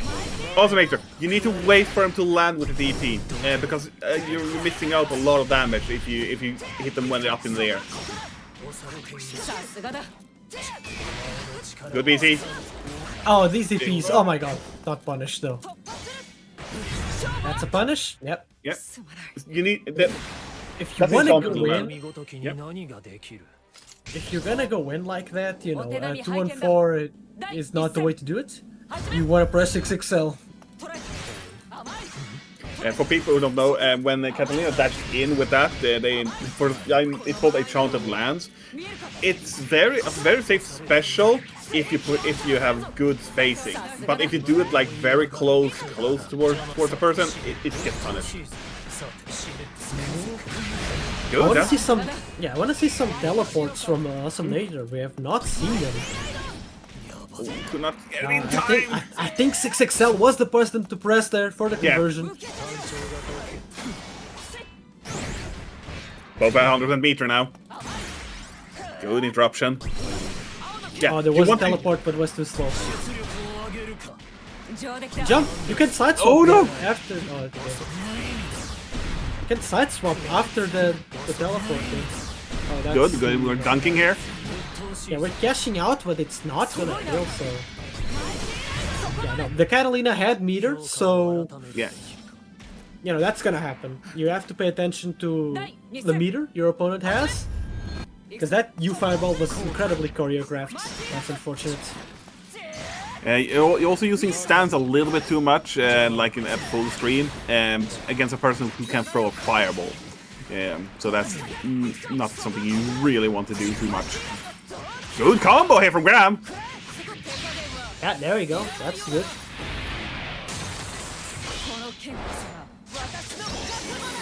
Nice. Also drains 1 DP away. Nice poke. And got hit by the... Again, the poke. Again, if he blocked that or spot dodged it would have been a punish. So it worked. It worked for Graham there, but you gotta be careful with these pokes. You also gotta be careful with these 6-6 heavies you're throwing out. I would rather you be pressing 6XL instead. There we go again. But that was I think that was a pretty good one. Good choice there, because it was willing to stand. Good throw. Oh, good. No. Yeah, I don't think Awesome Nature is using the block button. He has been like checked like that a few times. Yeah, that's a punish. There you go. Oh. Okay. DC's away. Good choice from DC. No, yeah, you can get. Yeah, it's still a punish. Very good. Now Graham has 0 BP. They're gonna take it. Good teleport. Yeah, I want to see more teleports like that. You have the point. It's fine. That's plus. The Catalina does not have VC, so he just had to take it. There you go. Abuse the teleport, which will do plus frames, the heavy version. Nice DP. You know, I mean, it was an RPS. Don't say nice DP, please. Oh, that teleport was on it. Hey, you do not run into teleport, especially L teleport like that. If you want to do that, use H teleport or U. Yeah, you know, you can't. Again, we saw him get punished again. You can't use the stance full screen against a person with a fireball. You need to get out of it and block. Otherwise, this happens. Yeah, you could also done a second U fireball there and kill, I think, as Catalina. Think so, yeah. Oh, we're gonna see dunking here. No, just one. Yeah, they have no BP. There we go. Teleport. Nah, doesn't have like. Walk with. I want to see. Walk with forward, so we build 100 meter. There you go. Spot dodge Good that, point. please. Oh, no. Good. There we go. This kill. Yeah. For Graham there, spot dodge the SVA. You took chip damage unnecessarily. I'm unsure if you could have punished. I don't think you could at that distance with Catalina. But, you know, you spot dodge the SVA. You're taking damage unnecessarily. Okay, now we're seeing also getting more into stance and getting out as soon as they react to a fireball. Nice block. Yeah, the RPS, you know, not working out as it shouldn't. Oh, good.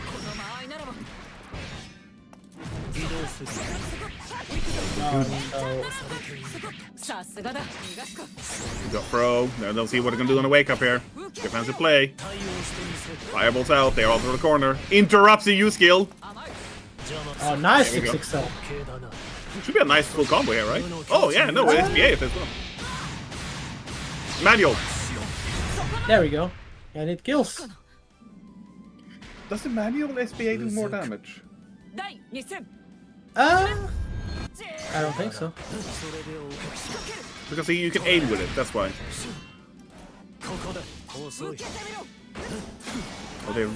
Oh, these chandeliers are really risky to do. Yeah, there you go. You got hit by punishes again. There you go. Oh, did not connect the right normal to combo from H teleport there. Now they're trying to bait with the stance here as well. Yeah, the Jesus kick.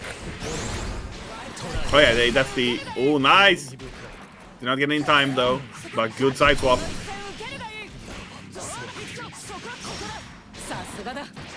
Need to throw. It worked very well. Let's see if it's gonna wake up with a reversal. They didn't. They have access to SSBA now.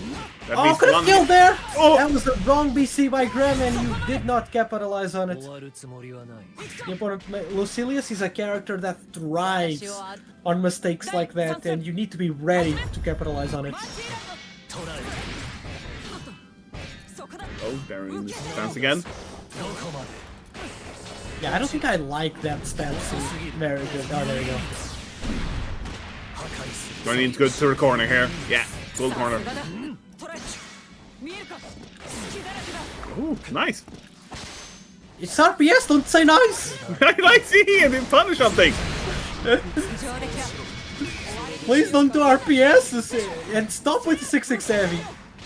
Like, you can press it, but, you know. Oh, good interruption. Oh no! They were going back and forth there, but they got caught I think out. he could have punished there. Oh, this kill! Did not block it. There you go. Good conversion to finish it off. 2-2. ルリアたちばかりに背負わせるわけにはいかないからな。これからは私も共にその重荷を受け止めよう。 There's a lot of risky moves from Graham though with the... Yeah, he puts himself in those risky situations, and you know, it has to stop. Like that. What was that? Okay, Yeah. they were lucky that they were mashing and interrupted the DP there. Otherwise they would have hurt a lot.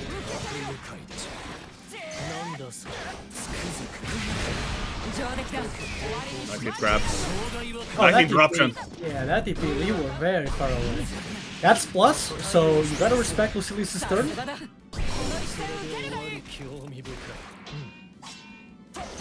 They're saving meter. They didn't go for another U fireball there. Oh, yeah. That's Oh, good. killing. Very good. Very good with waging strike ranging, recognizing he could have killed, cashed on it. Very good. Mm-hmm.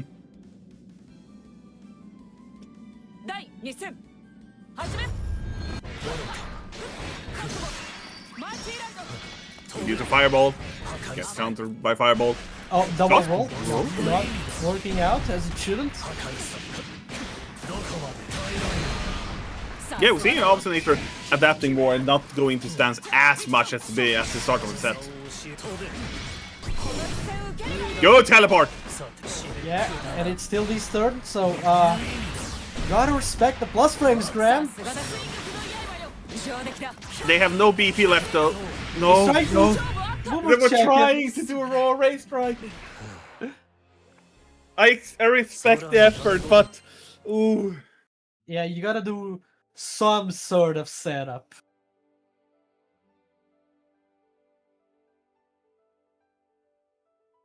When we're done with that set as well. I think we're just waiting for one match. Then they have the top 6. We're just gonna wait a little bit there until that's done. Any advice we can give to? Well, we have said to Graham as well. The use of 66H was not in your favor, sadly.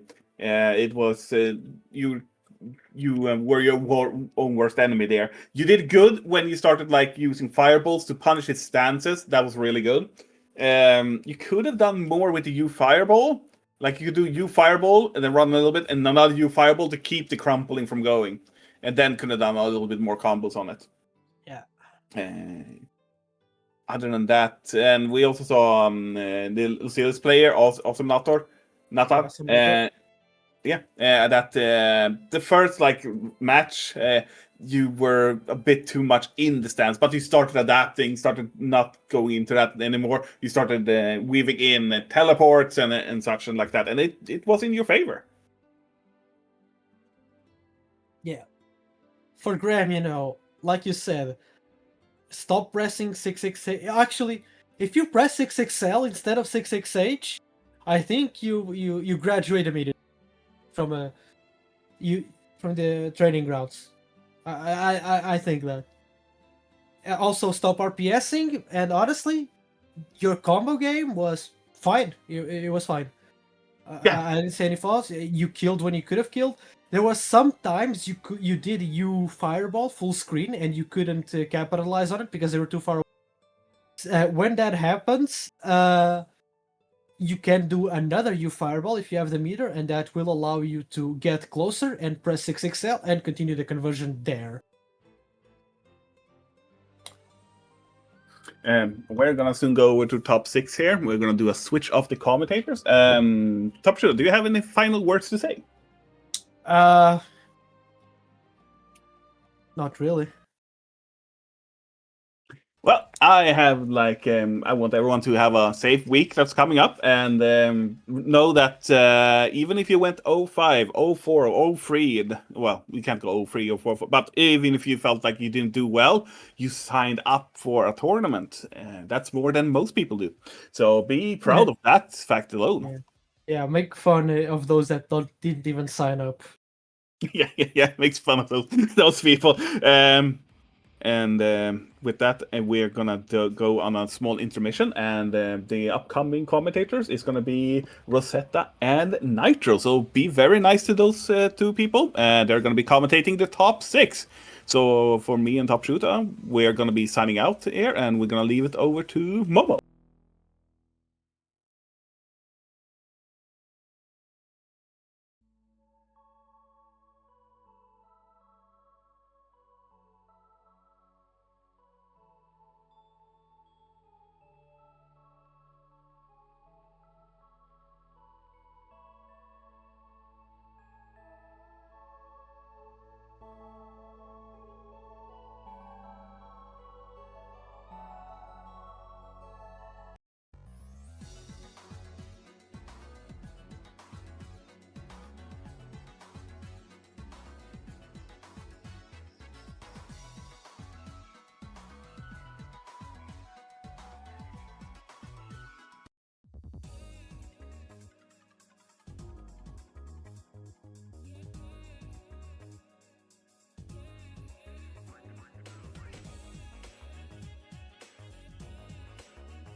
Hello, everybody.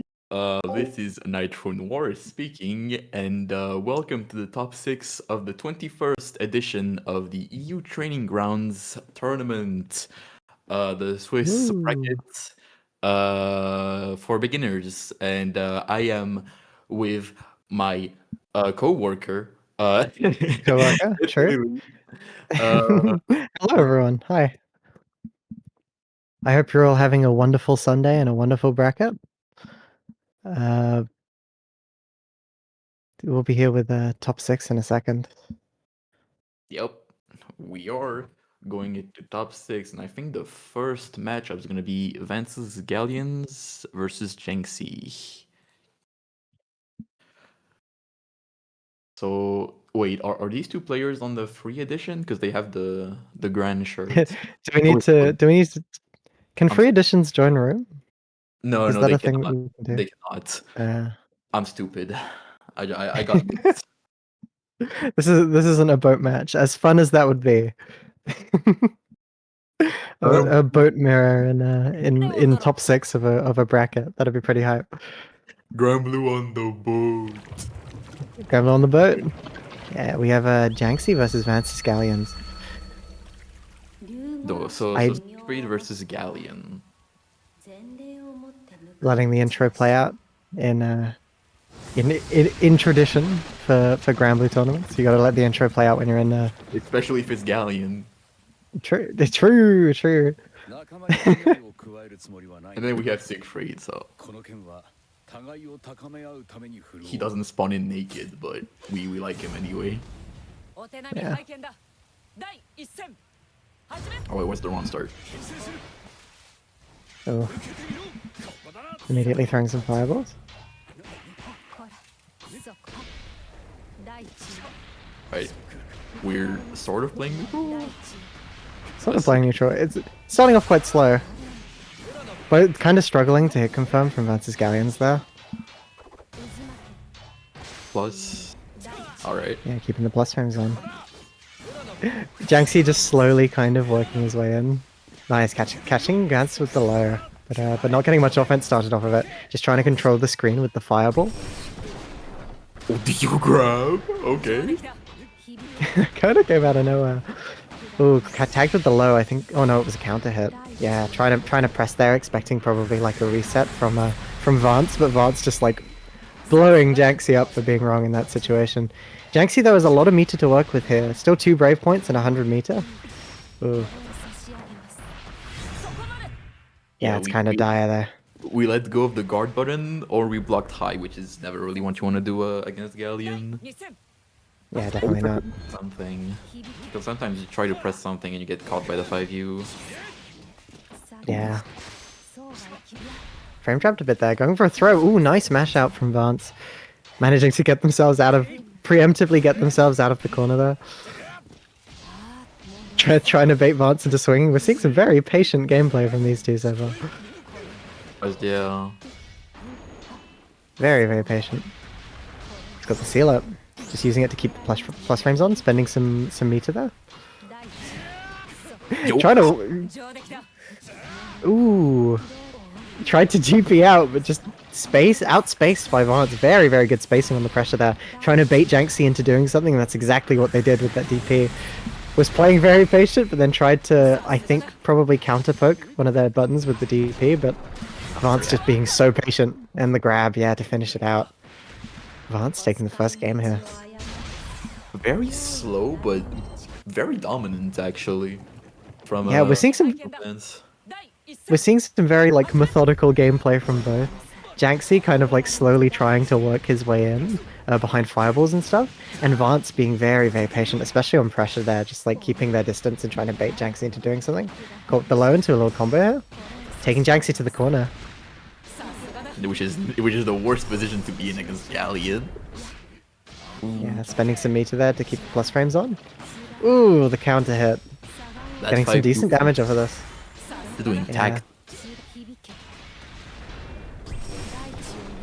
Is that a kill? Oh my god. I was not sure it would kill, but you grab. This Galleon champion. seeing more of that like methodical neutral. Jiangxi being very, very patient there, just kind of holding down back at the start there, trying to wait to see what Vance does and whether they can approach or not. Tagged with the low again, while trying to press, I think. And again to the corner we go. Alright. Again, spending that meter. Ooh, Jiangxi doing a little bit of a dash into a jump there to get out of the corner. It seems to have worked. Just trying to poke at Vance, but Vance is so masterfully spaced outside of his button's range. Oh, that 5U is catching. It's crazy. I know that Jiangxi wants to play this patiently, but honestly, it might not be the correct choice here because Jiangxi's playing patiently to counter lots of the big buttons and the low and stuff with the 5U, but Vance is playing patient to counteract that. Vance is kind of also just waiting and is finding better openings. I think Jiangxi might need to switch things up a bit, which they seem to be doing here, getting Vance into the corner. And just like that, it's 2-0. 2-0. Right away. This is very dominant from Vance. Again, I think it's just Jiangxi's playing it slower than they need to. They're playing it slow, expecting Vance to play it faster, but Vance is just counteracting by matching their speed. Yeah, the 5U has been very, very good against Jiangxi. It's been very, very good. Incredibly good at catching Jiangxi trying to do anything here. Ooh, unlucky! Pressing slightly later than Vance did. I think Vance expected like a DP from that after the plus frames, but it didn't come out. Oh! Yeah. We're Close to whiff throw. JU. Some strange interactions with the dive kick there. I think just barely dodged the H rock or the U rock. Ooh. They're so patient, both of them. Very bad for Jiangxi. Ooh, this is already a set point. Already set point. Unlucky from Jiangxi there, just barely swinging a bit too early and not being in range for the sweep there. This time playing a bit more aggressive, going straight into the button, but yeah, on throw tech there, Vance pressing the faster button and managing to catch Jiangxi there.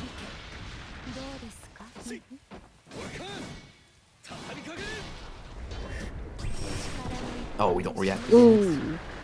That's the problem with playing too passive against a Galleon who's kind of caught wind of it. Is if they see an opportunity, they will just come on grab you over and over again. And Yep. Vance is getting so much utility out of just like approaching and then doing come on grab.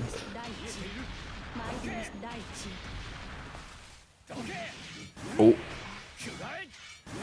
Over the button, a bit too far to convert. Maybe if they cancelled into a U skill there, but probably not. oh, Vance just like completely controlling the pace of this game. Jiangxi struggling to get anything started. we go for install, which is high. That's trouble. Okay. If we manage to Come on, make good stuff. install work, I'm gonna be speechless. Oh, it's over.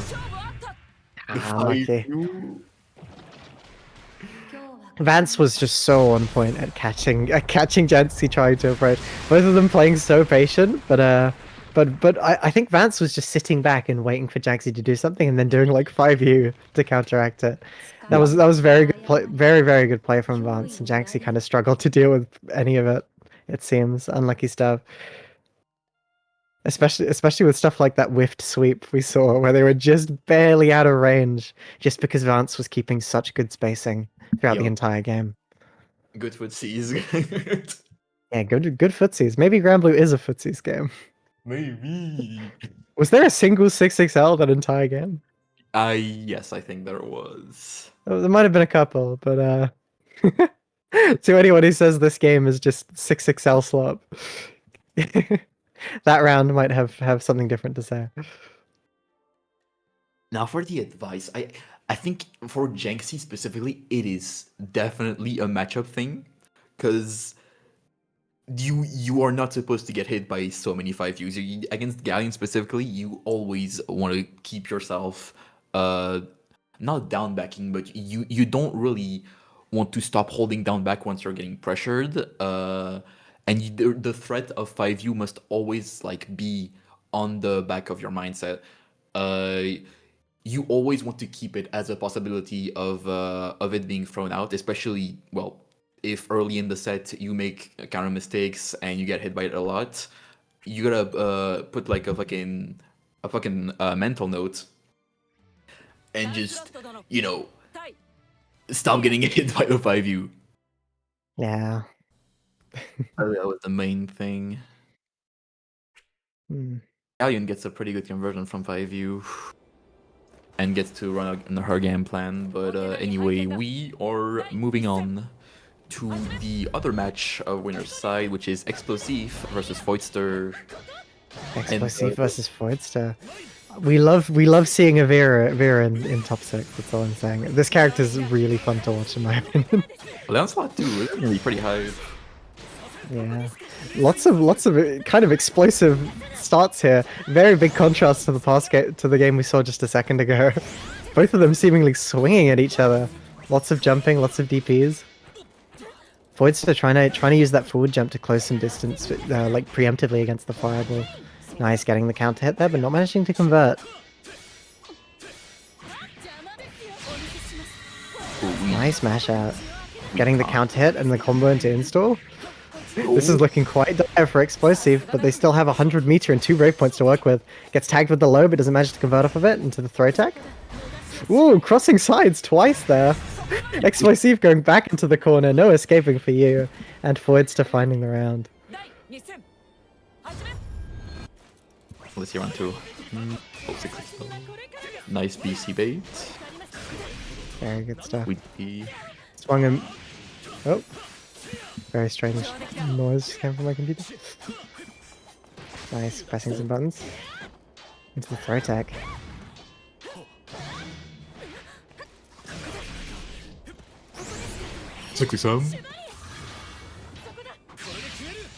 Okay, okay. We want to take the brave point off. Ooh, nice stuff. Stuck in the corner here, only 1 brave point to work with after getting hit by that super. Ooh, and just to take the throw. Switches sides, Voidster putting Explosive in the corner. Some basic stagger pressure. Ooh, whiffs on the 5M, but it doesn't seem to matter too much. This might be the 6XL game. Oh, why does I say that they clash? Okay. Right as you say it, clashing 6XLs. Managed to get install. Nice. Voidster playing this pressure very, very safe, just doing frame trap, frame trap, frame trap, safe ender. It hit? That Crazy stuff from Explosive. Truly living up to the name here. Alright, this is the confident boost you need to take the game, I think. I think Explosive got 2 supers that round as well. They did, yeah. That's crazy. Crazy stuff. Going straight into the throw. Explosive's got the mental edge from hitting that in the last round. 1 for is gonna be an issue though. BC's Explosive back in the corner. Ooh, baits the DP with a safe jump. Very good stuff. Misses up the punish though. They got the close heavy, but didn't manage to get the link. Unlucky stuff. Yeah, they thought they would like do their big red flash, but that's not a thing for ultimate skills or like ultimate speed, at least. Explosive messed up their punish in return though on Voidster's DP. Just trying to side switch, very scrambly. Getting the throw, putting Voidster in the corner. Ooh, kind of dire. Messes up the punish. So many dropped punishes in this round so far. I think the nerves are getting to them. Nice DP from Explosive, chasing the jump. Oh, God. How many ult DPs was that from Lance? I don't know. That was like 4 messed up punishes back and forth from each of them in that last round. That was kind of tragic to watch, but Voidster managing to clutch out that round and take the game. This is gonna be a fun one. This is gonna be a fun one, yeah. Both of these players are so I'm playing in such like they're making kind of decently big bets in neutral here, and it seems to be working out for both of them, to be fair. But just dropping some of their execution, messing up their punishes, or like, you know, just fumbling under the pressure of being on stream in a bracket, you know. It happens. Ooh, messes up the throw. Nice 2H. Oh, we don't get the conversion though. Another. Don't drop this one. Oh, we are not dropping this. Drop it. Let's basketball. Hopefully ending with the super. Nice, good stuff. This does a decent chunk of damage. Foidster's got only one Brave Point here to work with, but it's still 100 meter. We might see a reversal super if they're really feeling themselves. BC's out, spends their last Brave Point, might as well, because one hit's going to kill it of any kind at this point. Very random super. Was that Yeah. supposed to... I don't know. Did they do the wrong input? Did they do the wrong input? So, Again, getting a poke there, but not managing to convert. It's kind of tricky without meter, to be fair. Nice 6XL from Explosive. That's punishable. Yo. Getting the throw attack. Foidster just trying to keep this pressure on, slowly pushing Explosive into the corner, but pulling back there very smartly because Explosive immediately pressing. Getting the counter and getting the conversion, taking Foidster to the wall. Manages to throw tech out. Very good fuzzy from Foidster there. 2 counter hits, but no conversion. Unlucky stuff. Was that... Oh, nice bait. Nice bait. Twitch! Yeah, no punish there. Messes up the route. I think they were just a bit too far for the thing they wanted to go into, but Explosive finding another hit and taking the round. I don't think we'll have the 2-8 punishes, but it's okay. It doesn't matter. I think they were trying to go for something. I think they were just a bit too far away for the for like the far light to hit. Nice. It's just a small little confirm, getting some meter and pushing Foidster into the corner. Going for some fancy pressure. Foidster trying to press out and getting punished for it. Pretty decent damage here. Alright damage, yeah, from Lance. Oh, we are not letting the corner. Never mind, you're BC'd. You're out of the corner. Explosive very up on resources here. 2 Brave Points and 20% meter ahead. Ooh, getting counter hit by the jumping button there. Now it's even. Immediately evening it out. Very, very good install from Foidster. Nice. Explosive is never afraid to make those kind of like big committal reversal options like reversal 6XL. And that managed to find a massive combo here into some big damage. Foidster in the corner again. Just BCing out. I thought they tried to bait with something, but no, it was the old projectile. That's it. Alright. Nice. Catching them with the first hit of Wrecker into the reset there. Foidster trying to press out, but just a bit too late. Maybe expecting Explosive to go for a reset off for like a 6XL reset after that, but instead just playing it safe. Nice! Oh my god. I love those baits from Explosive. Ooh. Big. Ooh, finds the close heavy counter hit. Yeah. Gonna punish Foidster for that one. Straight into the corner. Foidster has 100 meter coming out of this though. Goes for an immediate throw attack. Good stuff. Ooh! Explosive 6XLing slightly earlier than Foidster did, managing to win that interaction. That's the name of the game. And you're playing it. True, if the last set wasn't 6XL slot, this might be. I think that punishes, yeah. Okay. And now it's Nice even. conversion. Nice conversion into the knockdown. Lancelot on 1 Brave Point here. Ooh, messes up! Random whip BC into DP and it manages to win. Very gambly from Explosive, but it managed to work. Maybe the whiff Raging Strike was to bait Foidster into approaching, or maybe it was just a misinput and they panic DP'd afterwards. But either way, it managed to win them the round. An IQ too high? Crazy stuff. I think messes up the... now. That's ooh, punished. Oh, Nice stuff. Foidster opting for lots of the safe ender here instead of going for like extended pressure sequences. Maybe you're just a bit nervous after Explosive showing that they're not afraid to just like 6XL or super out of pressure or DP. Jesus, oh, right as you say that too, right as you say. As I say that, Explosive truly living up to their name again. That's like the going for these super risky reversals, but pretty much every single one has worked out for them. Maybe it's maybe they're reading Foidster's pressure like a book here. Maybe Foidster might need to mix up some of the options they're going for. Ah, nice 6XL. Maybe they just need to hit 6XL a bit better. Yeah, maybe Foidster should 6XL more. 6-6-7. Spicing it up. So, Brave Yup. countering doesn't want to be on a single second of Explosive's pressure. Just immediately getting them off. Nice 6-6-0. Explosive kind of backing up, trying to set up that fireball, getting BC'd back into mid screen. Voidster does not want to block this round. They don't want to deal with the Lancelot pressure at all. Oh my god! How has it worked every time? How has it worked every single time? Explosive is ridiculously on point with these reversals. Jesus, it's set point. For Oh my. Oh my lord. This Explosive guy. Bro couldn't have picked a better fucking name. Like, it is. It's true, it's true. Another one! Oh, we have Two anti-air counters in a row. Kind of showing off there. I thought we were gonna get a third one. I saw the jump as well and I thought the exact same thing. Stuck in the corner here. Voidster might try beasting again. Ooh, nice mash out. Getting a little bit of a conversion. Playing the pressure kind of safe again. Missing the far medium. That could have been risky, but Explosive. Oh my god. Not again. You have to stop. You can't keep getting away with this. You cannot keep getting away with this. That is crazy. Oh, we tried to go. Raw Raging Strike?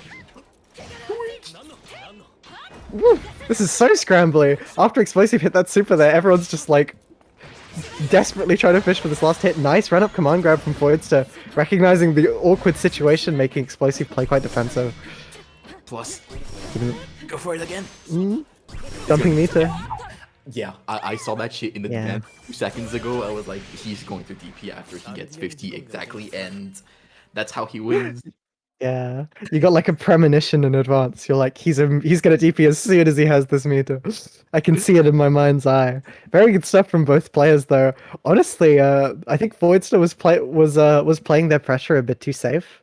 Especially, we saw a lot of like light, medium, heavy special, like light, medium special, light, heavy special.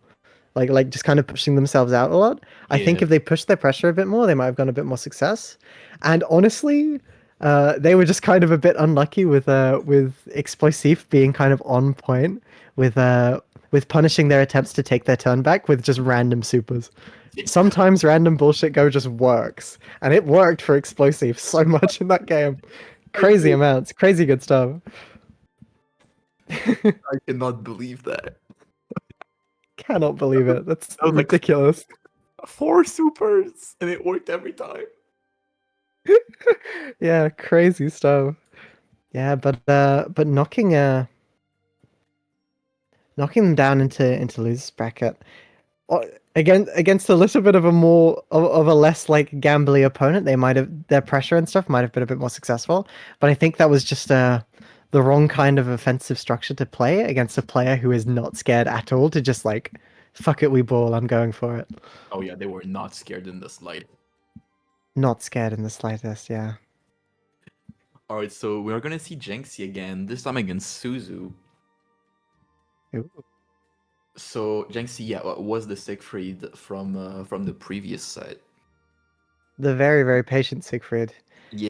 That might have honestly just been an unfamiliarity with the matchup, because they were getting command grabbed in a lot of situations where I think most people who know Galleon would be kind of terrified to be in that position. Right. But now we don't have the threat of command grabs, so I wonder how this is gonna play out. Yeah. Playing against is this Jita? Yes. Does Suzu play Jita? Ooh. Yeah. A more traditional matchup, Shoto to fight.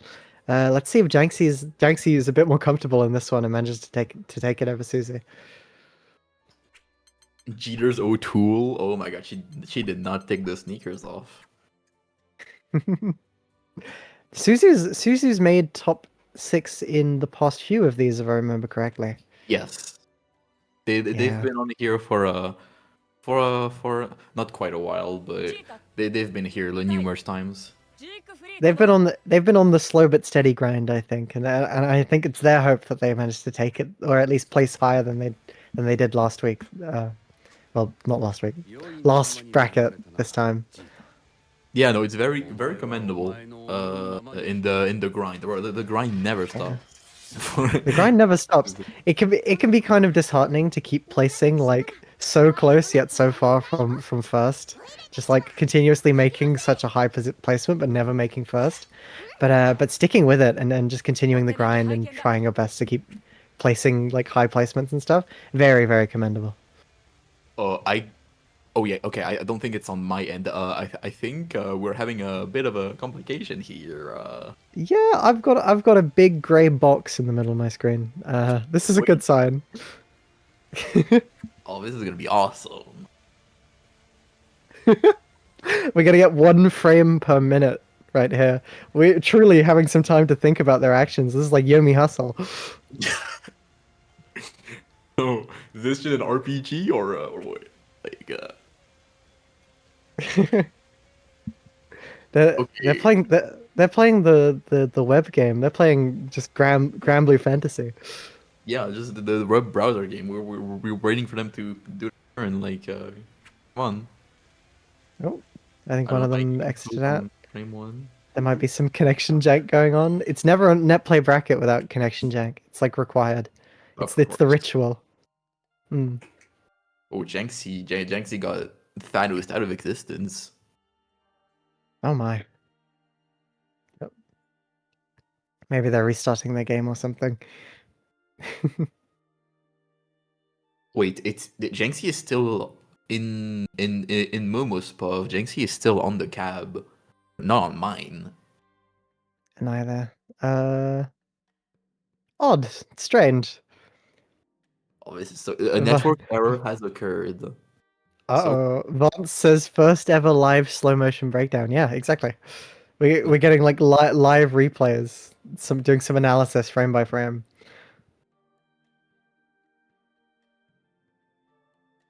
Oh, this is not looking good. This is looking yeah. Apparently Janksy's game froze, frame 1. Ah, that's unlucky.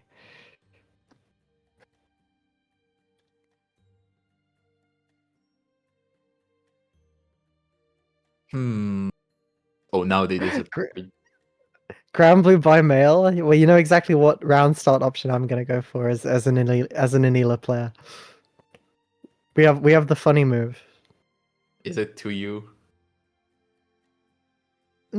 Actually, there's like 3 funny moves that Anila players do to troll at round start. You do 2U, you do 66H, or you do 22M. I forgot about the 6H. 66H is the funniest button to ever do it. I love it so much. It's not 6XM though. True. It's not has nothing on Vast 66M or 66M, I don't think. Ah, thank you. Yeah, we need to clear that out.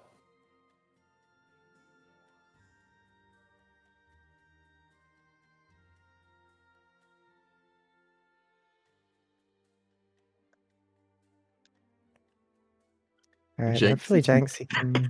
Janksy's secretly charging the 214H. Ayo. Crazy stuff.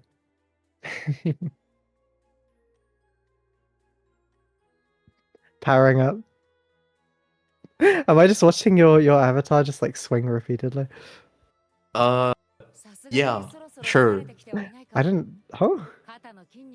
Yeah, sure. That's a strange response. If that's how you want to interpret it, then sure. With my wholesome mind, that's how I'm interpreting it. We've got to get the viewers' attention now, bro. Nothing's happening on stream. Like there has to be like something happening. True. They should add the ability for... Oh, I think there's a connection test going on. They should add the ability for avatars to like hit each other like in Strive lobbies. I agree. It would be so funny because you can charge attacks, but you don't really interact with other players. Yeah. Imagine you could hit them around with the same force that you can hit like the ball around in the lobby, like the football. That'd be so peak. We're doing a bit of a connection test here, I think. I don't think there's any. This is fairy footsies. This is how this character. Fairy footsies. This is like a mini game. This is like she swings at you and you have to 2H. I believe in you, Suzu.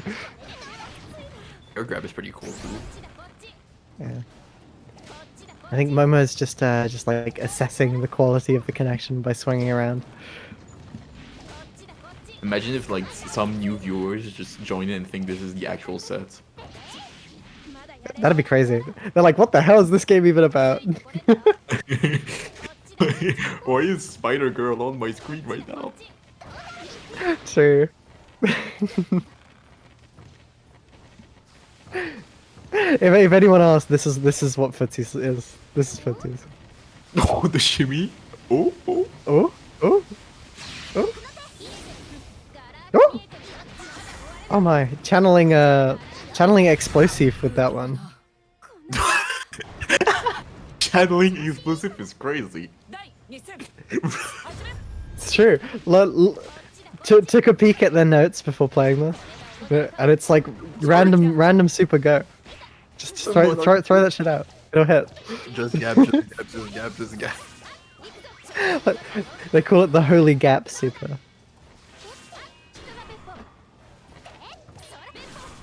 Why is Suzu fighting Momo? Because I think they're doing a connection test.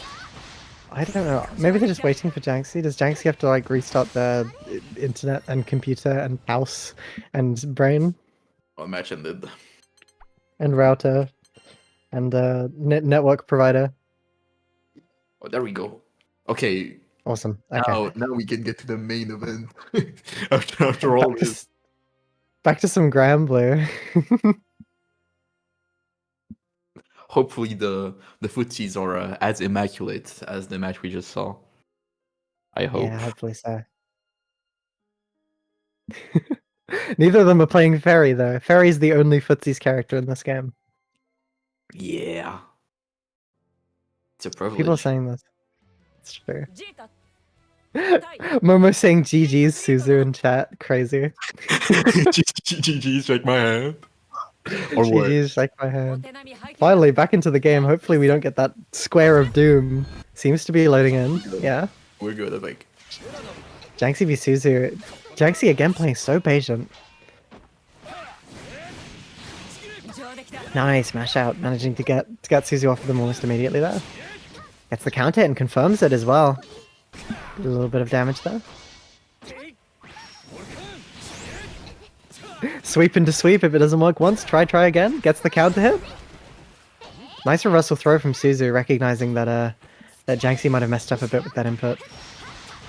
Getting the 6-6 counter hit. Some nice damage here. Spending the meter, getting the knockdown in the corner as well. Janxi's still having the health lead here, but Suzu having more brave points to work with. Ooh, getting hit here, maybe not for long. Using the fireball to keep Suzu in the corner and backing up to stop them from checking with a medium there. Very, very smart. Yeah, just be seeing out while you have the points. Ah, unlucky. Very unlucky stuff there. Just might have been good to spend the brave points earlier in the round as well, while you have them. Saving all of them until the very end of the round is usually a bad idea, because you'll usually be dead before you can use all three. Spend your brave points while you have them. I think that's the advice. Yup. You gotta BC at some point, otherwise it's a waste of resource. True, BC is just a really strong mechanic, and you should abuse the fact that it's strong. Yep. Nice 6-6 counter hit. Janxi going for quite a slow button there. I think that's far heavy. I could DP down in the corner. I need to pay attention. Put some subway surf. Suzu playing some true. Suzu playing some very patient pressure here, keeping Janxi in the corner, and Janxi responding with patience and kind. Tries to go for the save jump, but a bit too early, I think. Trying to cover space with the fireball, just establish themselves in neutral. Some nice like dash blocking from Suzu. Yeah, Janxi's making good use of the reach of Siegfried. Ooh, that might have been a misinput, going for a throw there. I don't know why. It's very, very early. Maybe just fumbled under the pressure of not having much health to work with. We gotta fight you. True. Nice Oh counter god, oh combo. god, oh god, oh god. He's charging up. So we just want to kill them. Okay. True. All Susie doing right. some very strange pressure here. Just far medium, far medium, far medium, and Janksy respecting all of it.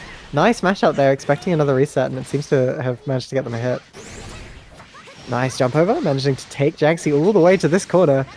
Ending with super if they can get the routing correctly. Nice, good stuff from Suzu. Got the knockdown again. Let's see. We have a reversal. Oh, we tried to grab. Ooh. Possibly trying to throw tech or reversal throw there. I think that was a reversal throw, not a delayed. So maybe trying to catch. Ooh! This could have been nuclear. I don't know why you're going for install though. Slightly questionable raging strike from Suzu. Ooh, gets caught by the parry. Jesus. Yeah, unlucky stuff. Whiffing button into throw always can be quite strong. We are not BCing. Yeah, no BCing. Might be very good to see these players spend a bit more of their resource while they have it. Again, there is no downside to you don't keep your BC between rounds. You might as well spend it while you have it. Yep. Nice, getting the 60 counter. No consequence for just using one, so you might as well. Yeah, true. Every 6XL is a guaranteed BC spot. Yeah. If you want like a methodology to think about it, this isn't optimal, of course, but like for every third of your health you lose, you can just spend a brave point. You can ration them between parts of your health bar, you know. Like here, they should be spending brave points like as much as they can, I think. But let's see if they manage to work their way out of it without spending that resource. We're trying to roll. I don't know what Suzu's trying to roll here. Oh, but it gets the reversal. Here. Yeah, I think they recognized that Janksy was going for some very spaced pressure there. I'm not sure why. Maybe to try and bait DP. Nice shimmy. I think Suzu Not getting the punish they wanted. Suzu recognized that Janksy likes to go for a grab on wake up sometimes, but unfortunately not gonna matter. Because SBA on wake up this time. Yeah, Janksy taking the game. Good stuff. Very solid stuff. I think Suzu's struggling a lot because they're not spending their resource. I think if they just spent brave counter while they had it, they'd actually like have a lot of mileage here. I think they're getting trapped in the corner with Siegfried big buttons and kind of struggling to get out when they have like a resource right there that's really good at letting them get out. Let's see if they can adapt and try and figure out a way around Janksy's big buttons and pressure. Nice reset there.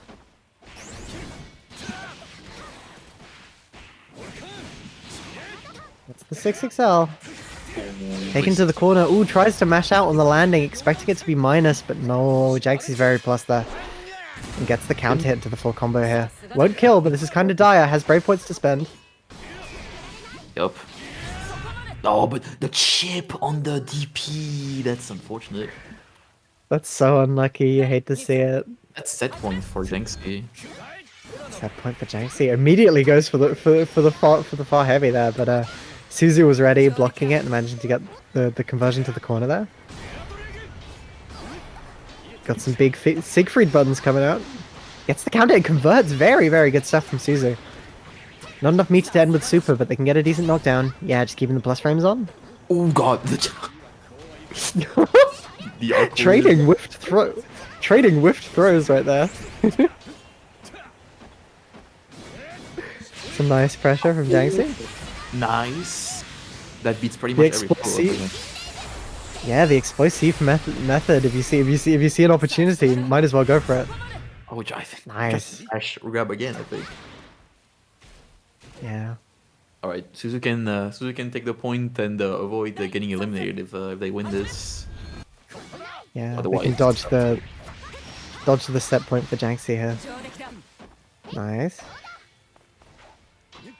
Playing some very space pressure. Whiffs the 6XL, but doesn't even matter. Whiffs Farlight as well. BC. This is also one of the ways you can use BC offensively. You want to keep someone in the corner. You just BC on them on their mashing attempts. Like this. Yeah, that can be quite strong. Again, yeah. Susie's spending those brave counters. Maybe they have the stream open in the background, but keeping Janksy in the corner, they do not want Janksy to return to neutral at all. Alright. Nice, can end with super here. very good lead. This is going to be pretty huge in Suzu's favor. What do we see Janxi here? has 100 meter to work with and 2 brave. Oh my gosh, immediate wake up super. Nice. Just playing it patient, expecting something risky from Janxi because Janxi's in such a dire situation. Nice Yeah. stuff. Is this This is this 2-1. is 2-1, yeah. Suzu trying to work their way back up. They'll need the reverse 3-0 to take this. Nice counter hit. Getting a little bit of a conversion. I think they didn't end the record there. Maybe not super confident in the fact that it hit. Yeah. Getting tagged a bit. Take some. Run grab. Oh, we just want to kill them again, I guess. Nice stuff. Using the wrecker on pressure. Reversal run up throw. Interesting stuff from Janxi. Didn't seem to work. Nice spot dodge from Suzu. Clean stuff. Getting the combo here. Taking Janxi to the corner. Spending some meter to get some more damage and corner carry. Into some pressure. Janxi very respectful from Janxi and then finding the opportunity to jump there. Still stuck in the corner, but manages to find a way out. Nice hit confirmed from Suzu. Playing the pressure kind of safe. Just waiting, seeing what Janxi wants to do. Goes for the super. It works. Wait, do the buffs work on SSB as well? Oh, I think they do. Holy. I think they do. Yeah. Some big damage from that super there. A very risky play, but it seemed to work out for Janxi. Very risky considering Suzu was specifically looking to call something like that out with the like patience they were showing on their offense there. Yeah, and this is set point again for Janxi.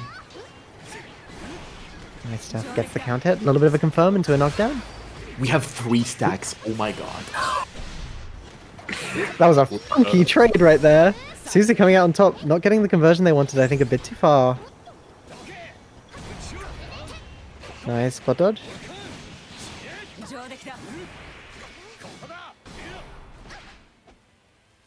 Oh god. Janxi pressing a lot of buttons. This is so much chip. Look at the chip though. Crazy stuff. Ooh, raw raging strike. Yeah, just BCs it back. This is kind of dire because they could chip Suzu out with fireballs. Yeah, I think that's what they're trying to do. DP. Yeah. GG. I don't know what Suzu could have done there. Maybe a DP back or a spot dodge. I think that would have killed on chip. I think that was pretty dire for Suzu. GG's. A very nice attempt from Suzu, but Janxi just managing to clutch it out there. Nice set. Again, on the slower side of things, kind of played a little bit more footsies than the last set, considering their characters. But yeah, Janxi comes out on top with the big buttons and big damage from Siegfried. Yeah, true. I think Suzu was struggling a bit on defense there, kind of getting bullied in the corner when they were knocked into that situation. But yeah, I think the main note there is just spend your resource when you have it. It doesn't stay between round. You might as well spend it. Exactly. You know, especially with a mechanic as strong as Brave Counter. But congratulations to Suzu for coming in 5th place. Very, very well done. Yup. Congrats again for making it up here. Yeah, making it to top 6, especially in a bracket that's got so many people in it. Yup. They've become a mainstay at this point. True, becoming a mainstay. Yeah, showing us how strong they are, but just barely not managing to take it. Again, I think the key there is just resource management. I think Belsion's gonna like this one. All right, we have Hax versus Artemis. Yeah. Should I call them hacks or Voidster? Can I do both? In game it's Voidster, but on the fucking website it's Hax. I'll go with hacks. We have hacks versus Artemisk. This is probably going to be way more rushdown focused, similar to Hax's last set against the Landslide. Yeah, nice. Gets the command grab straight into install, but no brave points to work with here. This is dire. Yeah, just guard break. They can't BC out of there. Nice stuff from Artemis. Some questionable meta management from Foidster. Maybe trying to show how you should be spending your Brave points, but a bit too risky with it. At least there's no regrets of not spending. True, true. At least you're not like, oh, I had resource to VC them out. This goes for the safe jump. Foidster's playing very, very aggressive here. Lots of like reversal jump, forward jump and stuff. Oh, we love calling offense out with install. Clean stuff. Taking Optimus to the corner here. That's the setup. Goes for the overhead, just BC'd out, yeah. Artemis got 1 Brave point to work with, but 100 meters, so they might be able to find a combo into super if they can get a hit. I think there they chose to route for corner carry instead of routing into super. Oh, this could have been it. Ooh, caught with the parry there. Oh, tried to 2H. Right to 2H, but just barely out of range. Oh, no. Caught trying to use the what do you call that? The what? I'm bad with move names. The Scarlet O? The quarter cycle back H. Yeah, that's Scarlet Oak, I think. Okay. Nice shimmy from Artemis using Yule buttons for their intended purpose there. That can be very, very strong. Just all these approaching buttons with massive hitboxes. Nice CP. Again, we call out stuff with install. Foidster is on point with the install callouts here. Getting themselves in such a advantaged position here. Oki in the corner. Nice reversal throw from Artemis. Goes straight for the overhead. Hits the low and instead of comboing off it, just resets straight into the overhead. Nice stuff. Taking the first game. I mean, this is much more bombastic. Very bombastic, yeah. Both of them just not wanting to not wanting to play neutral for going straight into offense, playing as little neutral as possible. We have Neither of them wants to be there. To play neutral. True, yeah. With conversion. Nice combo. And now put Voister on a 1BP. Oh, just run, wake up. No. Interesting stuff. The timing on that maybe was a bit too early, but that didn't hit on the way down. Still got the round off of it. Yeah, still found the round. Kind of a scrambling situation. Immediate far heavy there. Getting the hit and the confirm, taking Foidster to the corner. Artemis is not committing to the overhead as I'm seeing. Nice anti-air from Artemis here. Foidster's not letting Foidster get the corner. Ooh! Catching the BC there, baiting a BC attempt by doing the like dash up with stance, exit stance into a button. Clean stuff from Artemis. Is it gonna be a perfect? I guess not. Yeah, no. Clean there. Very, very clean round for Artemis there. They got basically everything they wanted. We're putting quite the performance here. Yeah, already 2 up. Yep. Foid's just gotta maybe adjust how they're playing a bit. Nice anti-air. Yeah, Artemis has just been calling them out successfully so many times. Very clean dash up throw. Managing to press the button though. Playing some safe pressure, manages to shimmy that but doesn't punish. There's some very, very safe pressure off of these pokes from Foidster. Just BCs them out, doesn't want to block anything. Nice command grab. But if you from across the screen still hits, I got hit as well, so don't worry. Bro, okay. Ooh! This person has been just calling stuff out with super and has worked every time, similar to similar to explosive, yeah. It seems top 6 of this bracket is just I'm gonna call stuff out with super and then win. Everyone's doing it. All the cool kids are doing it these days. Yeah, I think it has failed only once so far. True, yeah. Very good stuff from Foidster. Foidster's been so on point with those reaction supers. Ooh, Artemis trying their hand at it, but they don't have the magic touch that Foidster does. Doesn't get punished for it though. Oh, I think okay. Foister was so scared after that SSBA. They could have just taken the round. They were on chip. They could have done anything, but they Yeah, still. true. Kind of messed up the punish on the SSBA as well. Getting a little confirm hit, taking Optimus to the corner. We DP right back. I do not want to block. If you're not gonna block, I'm gonna block. I respect that. It's only fair. Gets the overhead. Just taking a little bit of damage, making Optimus scared and looking for the overhead. Oh, I think that's blocked. Come on! Ooh, baits it this time. Second time it hasn't worked. Uses their own super right back here. Getting some decent damage. Gee, that should not have worked. That should not have worked. That should not have worked. Very, very nice fuzzy call out from Artemis there. I don't know what they were going for, but it seemed to have worked. Yeah, just air tech into the overhead there. Clean stuff. That was sick. Oh, we That was sick. Bro, Too early on the anti-air. Unlucky. Yeah, Artemis has just been calling out every jump, but sometimes the hitbox on UL 2H kind of just screws them over. Grab on wake up. Bro. Reversal throw recognizes that I think Foytster messed up their pressure there.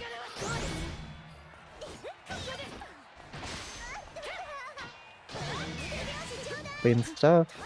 Yeah, just BC out. Spend that resource while you have it. You don't get a conversion. So on point with those anti-airs there. Baits the super, clean stuff. Spending a lot of resource here. I think they're routing for corner carry. Messes up a bit, I think. Alright. Oh, this is very dangerous. Oh, this is dangerous. Just low. Reversal throw. Crazy that that worked. Foytster, ooh, getting parried to take it. Nice from Artemis. It's gonna be 3-0 from Artemis. 3-0 from Artemis. Kind of Starting their dominance in pretty much all aspects of the matchup. Just was on point and neutral. Just called out so many things, and their pressure worked better. yeah. They started adapting to lots of the super callouts that Foytster was doing by just playing slower. Yep. And it seemed to have worked out. They got quite a few reversal super baits at the end there. Very, very good stuff from both players there. And congratulations, Hacks, for coming in 5th place. Yep. Very, very well done. Very well Good done. Oh, did the scores get entered wrong? I think they did. Oh yeah, they did. Never mind. Hacks taking it. No. Crazy stuff. Yeah. Gets the reverse 3-0 off screen after already having lost the set. Off screen, bro, got that Blackbeard freaking off screen hockey. Dark magic on their side. Manipulating the challenge leaderboard. Spying out Momo. Okay. Bought tournament. EUTG is corrupted. True. But other than that, what could we like give in terms of advice? Because honestly, I don't know. I honestly think Foytster was playing a bit too aggressive though. Lots of jumping, and you can tell that Artemis caught onto it as well with how clean they were with the anti-airs. You wouldn't be that clean with the anti-airs on reaction. They got pretty much every single jump with an anti-air. In fact, they were so on point they swung too early a couple of times, which kind of shows that they were looking for it. They were so ready for it. I think Foytster was a bit too, at some points, was a bit too nervous to play neutral and wanted to get straight to the offense and tried to go for a jump. And I think it didn't work out for them there. 100%. Oh, but now, okay, this is a Clash of the Titans. Yeah, we have Vance, very patient Galleon, versus Explosive, who are living up to their namesake, just pressing buttons. I respect it. Winners finals. This is two sides of not the same coin actually. Yeah, different coin. Two very different coins of very different currencies, you know. Like Vance, very, very patient player, and Explosive, just immediately, as you can tell by how this round's going, does not want to play neutral. Using the fireball. Vance just finding a way out of the corner. Nice command grab. Galleon only needs one opening to start snowballing. BC's doesn't even dash there, just slowly walks up menacingly. Nice. And that's gonna if Explosive knows how to ride correctly, this is it. Ooh. I don't Spending some think. resource. Good morning, let's basketball. Yeah, not quite it. Goes for the low, but a bit too early and gets reversal throw and unlucky stuff. Bit too This is early big on that. for both of them. This is pretty much just one tap for both of them. Ooh. Yeah. Ah. Goes for the command grab. Ooh, nice jump out from Explosive. I don't think that's going to work as well as it did on the Siegfried player earlier. I think Explosive is a lot more like willing to make commitments out of like block stun and stuff. A lot more willing to do things like forward jump, and a lot less likely to get hit by that command grab than some other players. Explosive is gonna press at some point. It's inevitable. He's gonna press. He's gonna super and he's gonna do 50%. And it's gonna work. Exactly. Nice. Explosive just establishing their offense here, going for a little bit of a reset there, catching an attempt to BC. Yo, those 5Us are not working out the same. That's a very, very good jump from Explosive. Yeah, I think Vance. Woo! This could have been very bad. Messes up their routing. One hit too many and misses the super. That was unfortunate. Nice check from Vance. No conversion there. Oh, get it caught into 6XL. Oh, don't Taken to quite- corner. Oh, Vance didn't get their turn back from the. Oh, Ooh. I got hit. Yeah, recognizes that Vance only has one brave point there, and they can just like break through, get the guard crush, and then like confirm the game. Very good. Relying on the fact that Vance was definitely not looking for that after all of the pressure they'd seen earlier in the round. Good stuff from Explosive. And back again to the corner, but Explosive has just been finding the gaps and just putting Vance in such uncompromising positions. You can tell that Explosive is on the right side because most of this game has just been like completely on the left, right, played right next to the left wall. Yeah. It's yeah, no neutral. Explosive just wants to run you over as quickly as possible. They'll only back up to throw fireball. Yep. Some nice pressure. Vance being very, very patient. Just BCing out. Spending your resource while you have it. Try to fish for a counter hit there by going for the button a second time, but gets caught for it. Vance is struggling with the lance pressure. Yeah, struggling quite a lot. They can kind of compensate if after the BC they had better control of neutral, but they're kind of also struggling to keep Explosive out for more than 2 seconds here. Yeah, and whenever they get Explosive into the corner, the Explosive manages to just get out very easily due to Lance's weird jump arc. I don't know if Vance is very knowledgeable on the matchup.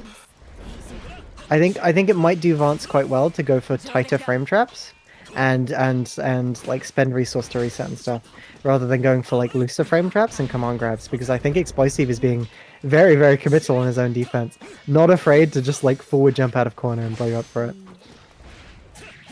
Again, yeah, just this is where the set is going to take place, huh? This is just the left corner of the screen is our new home.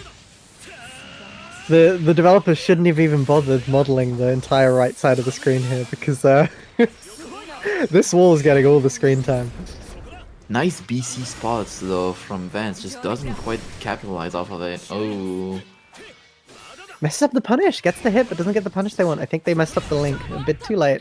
Gets a counter hit and just takes it. Yeah. Nice from Explosive. Explosive is 2 up. 2 up. Looking a bit dire for Vance. I think they have to change how they're playing the game. I think their patient style works when they don't just abuse the fact that you're playing patience to just start running their offense. Explosive has been using Vance's patience as an opportunity to just like, okay, you're playing patient, I'm just gonna like run up here, 6XL, run my pressure. Or like set up fireball while you're playing patient and just approach and start my pressure. Did the Lance H projectile just delete the rock? That's crazy. It's crazy. Big damage. Hopefully it doesn't mess up the super ender again. Yeah, nice. Big damage. Now this is the point where Vance might want to start spending some of those brave points. Tiny slab of Tried something tiny else. bit of health left, but yeah, unfortunate. Tries to jump out there. Where's that point? Set point for explosive. This is fast. Kind of Yeah, just like brutalized Vance. 6XL on wake up after the setup. Crazy. Crazy. Just doesn't let Vance set up. Like the rock is not placed. The 5Us are not coming out. Like this has just been assault. Explosive just sees the setup and is like, yeah, I'm not blocking that. 6XL on wake up. It hits. Crazy.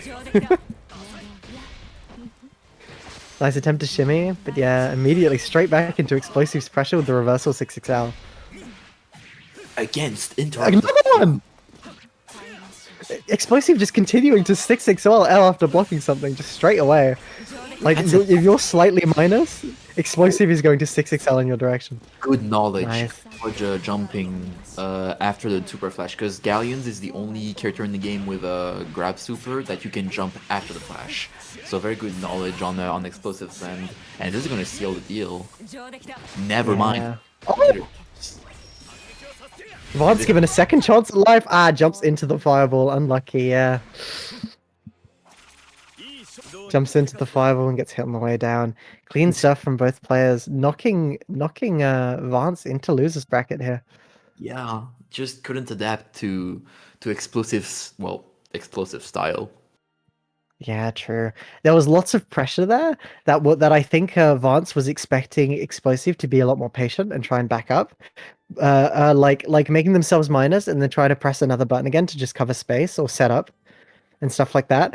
But after blocking like a -1, -2, -3 button, Explosive just kept like straight away going into 6XL, not giving you a second to breathe.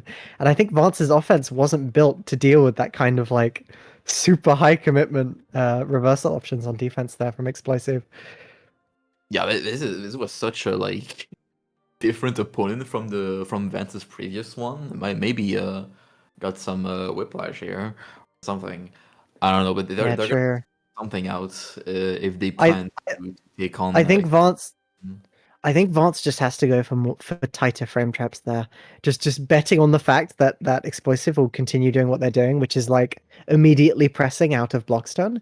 You can catch them if you structure your pressure correctly, but I think it's just a way that they're not used to people playing into because I think they're used to people who are a lot more respectful on defense, a lot more willing to like block and then walk back rather than block and then today I will 6XL and blow you up for it, you know. Yep. Nice. Next, we're gonna have Artemis versus Jiangxi. Yep, this is gonna be Siegfried versus Yule, and now Velsion is in the chat. I think I saw him. Oh, hi Velsion. Yeah, there's a Yule on stream. Velsion, if you're here, you're gonna manifest. Oh, okay, yeah, well, there we go. You should give Artemis live coaching right now. Maybe. We let the intros rock. We let the intros rock, yeah. This is whoever loses this getting knocked out at 4th place. We'll see how this goes. I could see this going either way, but yeah. I think Artemis is a player who's not afraid to make like big neutral plays to get their offense started. A player who doesn't want to play neutral on the other hand.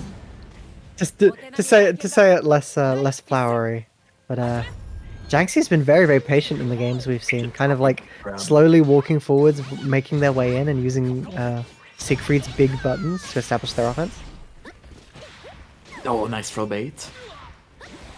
We don't quite get the conversion from counter hit overhead, but we keep Jiangxi in the corner. Again, I think this is a very patient player versus a very impatient player. Someone who wants to get their offense started as quickly as possible versus someone who's not afraid to just like hold down back. And you can tell because we're back in the left corner here. Nice reversal throw from Jiangxi. We are never leaving that left corner. Jagsy's listening in. Jagsy threw back throws to get Artemis on the other side, but nope. That's the curse. If you try and put them anywhere near the right side of the screen, you just die. This Yule is patient for a Yule, though Velsion says in the chat. Is that true? Going for a bit of a safe ender there. Jagsy walking back, but not getting a punish there after shimmying that button. We are back at it again. Woo! That's a ballsy way to bait the run-up throw. Jagsy's been doing that quite a decent amount on defense when they think that the opponent's gonna like stop and just block because it's then not their turn. Jagsy's been doing like out of block stun, dash forwards, throw, expecting you to give up your turn and just block.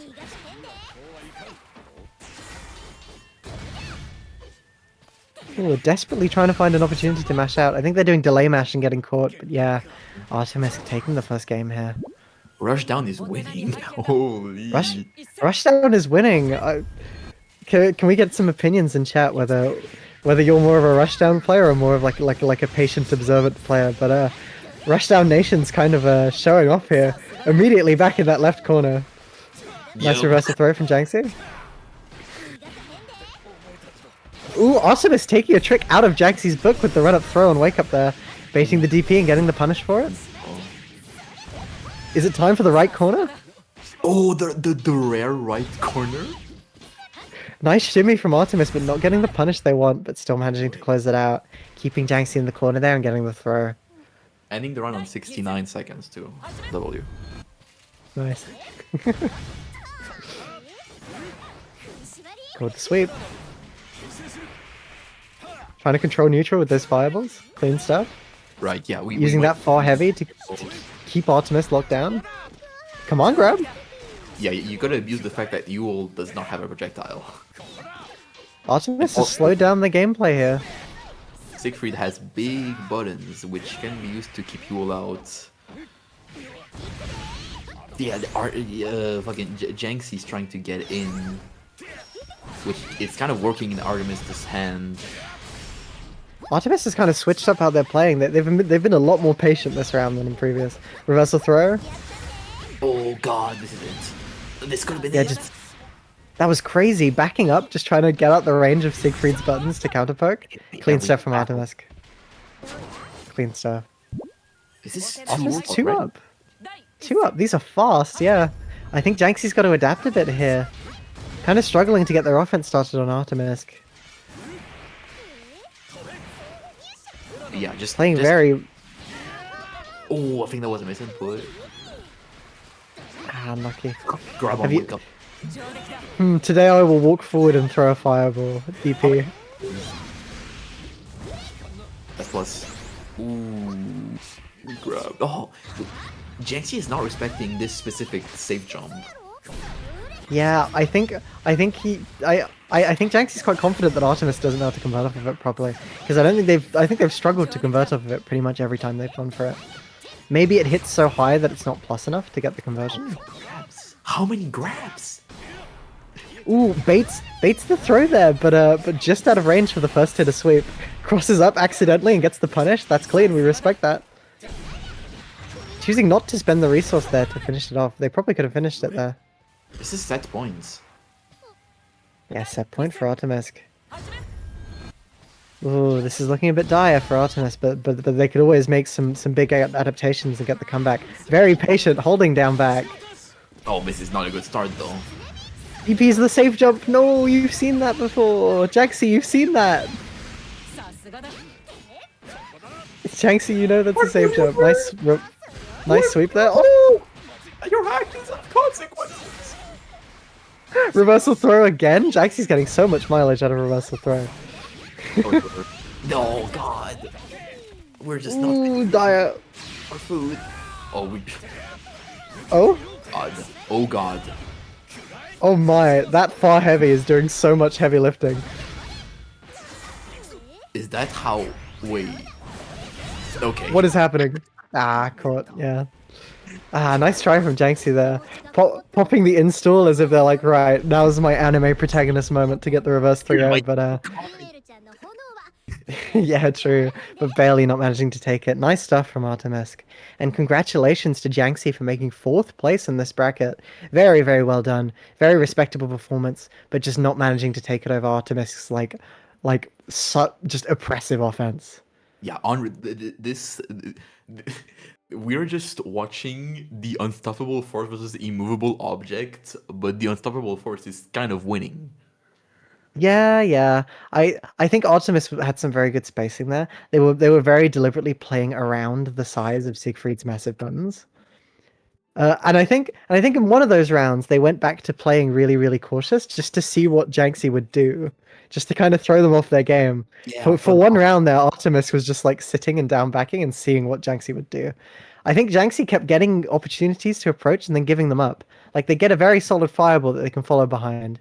Artemis would just be respecting it and blocking it, and they dash up while they're plus, have an opportunity to like 6XL and start their offense pretty much risk free, and then they'd backdash and back up. I was slightly confused by that, but yeah, I think they got Jiangxi like kind of scared of their offense there, to the point where Jiangxi wasn't taking advantage of situations like they should have been, but it was a very, very respectable performance from both players there, and very, very well done. Congratulations, Jiangxi. Couldn't have said it better myself. Velcel needs a break Yeah. after that game. Bro, you're not playing. You should be Well, fired up, Velcion. Velcion's fired up by the fact that there's a Yule in this bracket with a guaranteed at least 3rd place. Moving into I think this is losers finals. Oh, are we doing another connection test? Maybe. These two, I don't think these two have met in bracket yet. At least not in the top 6 portion. Yeah, Optimisk started on loser's side, and Vance's Galleons started on winner's side and just got knocked down by Explosive just a couple games ago. Yep. So these two are facing each other for the first time in top 6 here. This is another matchup like Vance versus Explosive, where it's a very like explosive rushdown player versus a very, very patient Galleon. I hope Vance has taken notes on how to deal with rushdown from the previous game. Yeah. This is gonna be much of the same. Much of the same. I think Artemisk is a lot more respectful on pressure though than Explosive is. Explosive will just mash 6XL out of Blockstone, and it worked for him in respect. It's like if it's working, there's no reason for you to stop doing something. That's you adapting to your opponent. You know, if they keep not blocking that 6XL, by all means keep going for it. But I think Artemisk is a lot more respectful on defense, or at least has been so far. So they might have taken some notes from Explosive going into this next game.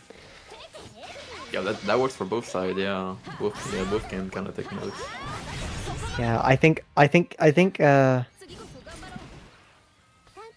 Vance has to make the bigger adjustment there, because I think they were playing way too patiently into characters who, if you just like sit there, will just like start their offense. Especially Lancelot, if you just sit there, he will throw Fireball and run behind it. Yep. There's not much stopping him, unless you can. There's not much stopping him, yeah. You can't play super reactive against a character like that who can set up for free if you let them, you know. I don't think Galleon can delete the fireball, so. Yeah, true, but you can always hold a closer position and be within like just outside poke range, so you're at least threatening an option if they try and go for something like a fireball.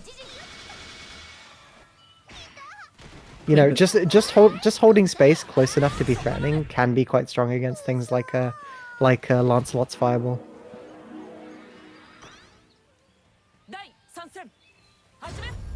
Why is this taking so long though? This is a weird connection test. Maybe this is stalling for time. This is entertainment while we wait for Vance. Sex kick. Why did they use in this game? I don't know. This Momo person might be smurfing. Yeah, maybe. Just a little bit. This Momo person should not be allowed in this beginner bracket. Who is this Ryachi? Crazy stuff. We're gonna check them out. True. Investigate. Investigate. Send Can them- we can we get some ban momos in chat? This is not fair. They do not meet the requirements for beginner.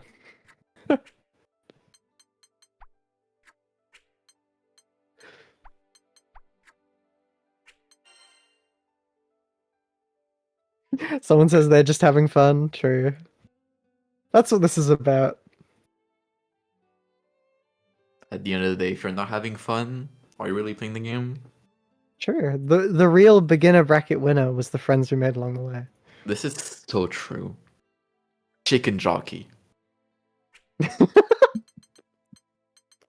On God, on God.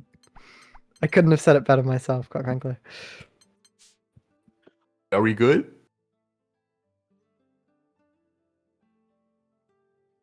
Oh. Oh. Are we good? Are we good?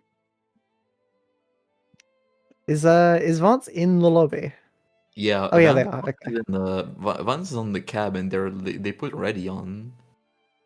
I Hmm. think we're waiting for Artemis, or they're having Maybe- some issues still. Maybe that's why they asked Momo to like check for them. Maybe that was a connection check.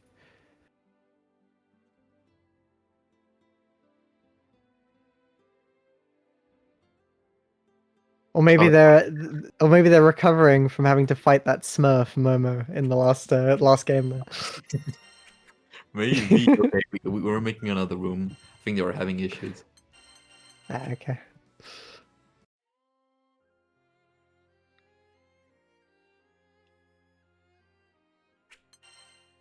We go back in.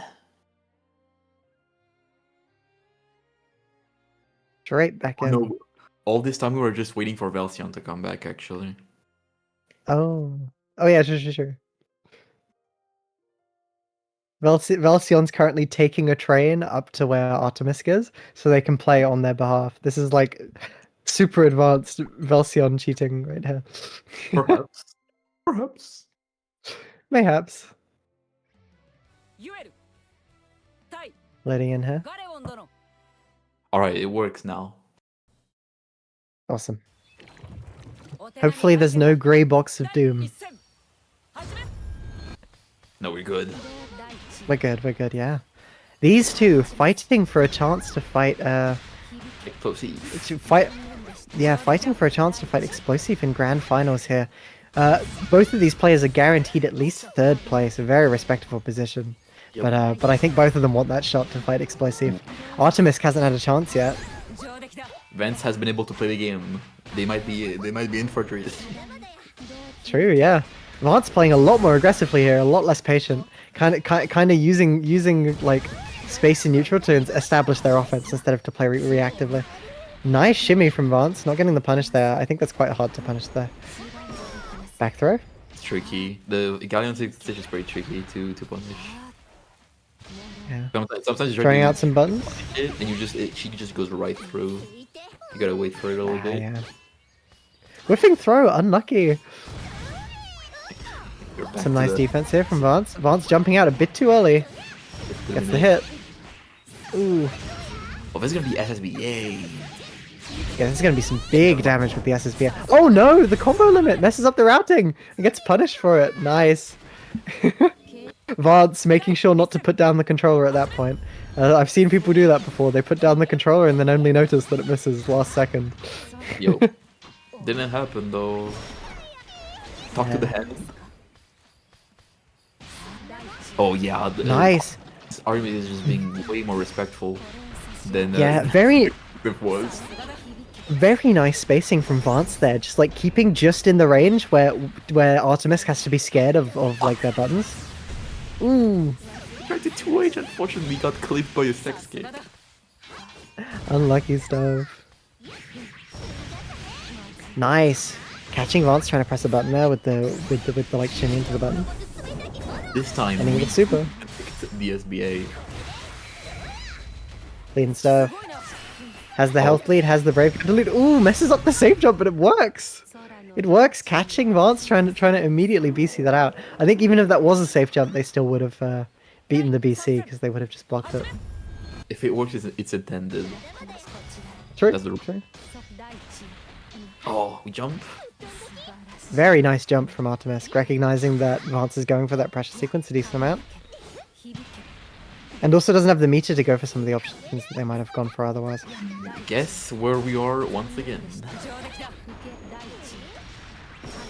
Nice, Back- just setting up, controlling space. Talk to the hand, trying to catch Artemis pressing something from like half screen away.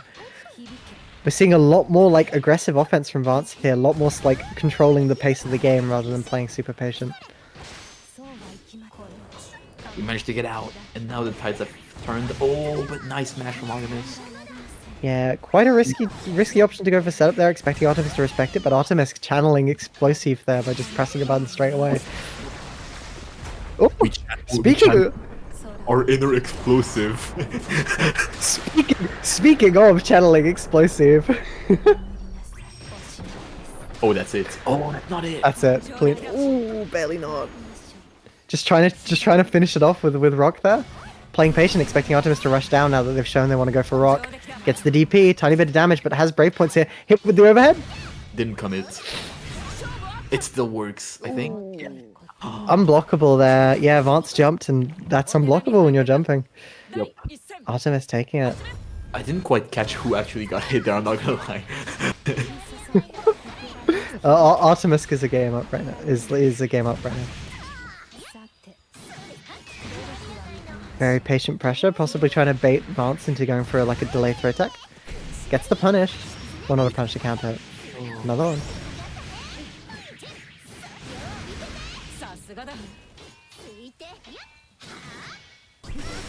Some pressure here. Vance being very respectful.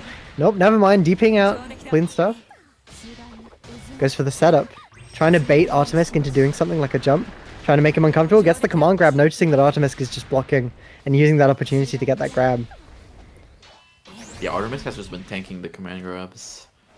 Not really trying to get or anything. Ooh, swung into the button there. Unlucky stuff. No! It was Barely misses the DP. Yeah, just BC that out. Artemis has 2 Brave Point meter advantage over Vance here. Command grab. Just one more to finish it out. Oh, Tries to bait Artemis into going for something. Clean. Yeah, very good from Vance. Yeah. Backing up, I think they spaced themselves just outside of Yule's DP range. I think they would have been safe if they went for a DP there. Very nice stuff from Vance. Trying to stop Artemis from approaching here, but Artemis playing very, very patient. Switching up their game plan a lot here. Looking for a good opening. Nice way. Tries to find it. Ooh, tries to parry that, but Vance doesn't press straight away. Playing the patient game, playing the long game. We're just trying to keep you all out.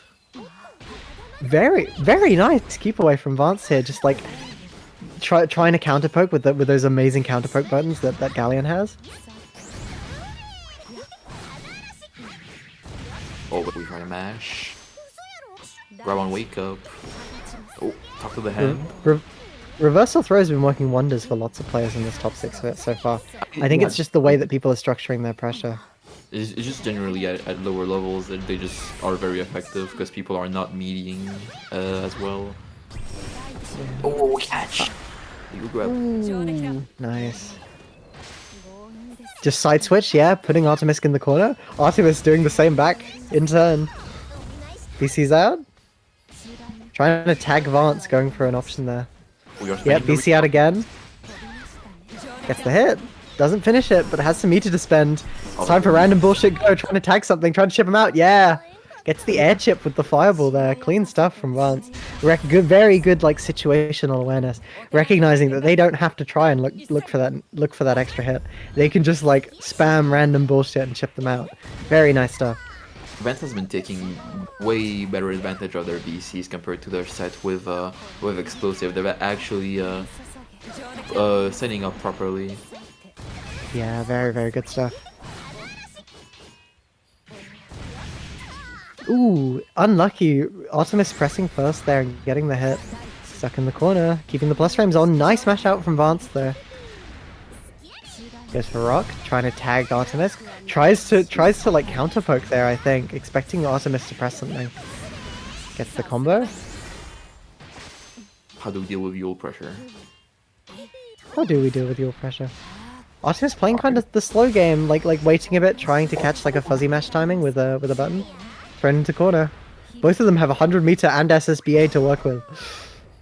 Ooh. Vance going straight back into the zoning game here. Yeah, And spend some resource trying to chip him out. Clean. Artemis slowly making their way, and only for the hand to just push them back full screen. Unfortunate. Vance, I think, or maybe Vance. It is. I don't think so. No, it's not set point yet. It's 1-1. right. Oh, nice conversion Yeah. with the Very nice conversion.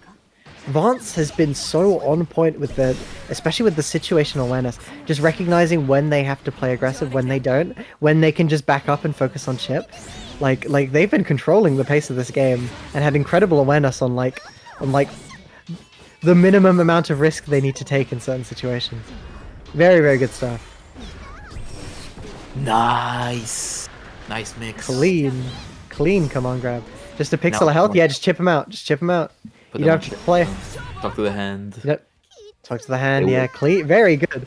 Vance so on point with that situational awareness. Genuinely, it's been winning them this game. One Vance has been controlling a lot more of the pace of the game than they did against Explosive, which I think has been paying off in spades. But also just like recognizing like the meter and health situation and what they need to do. Amazing stuff. Vance is so on point with that.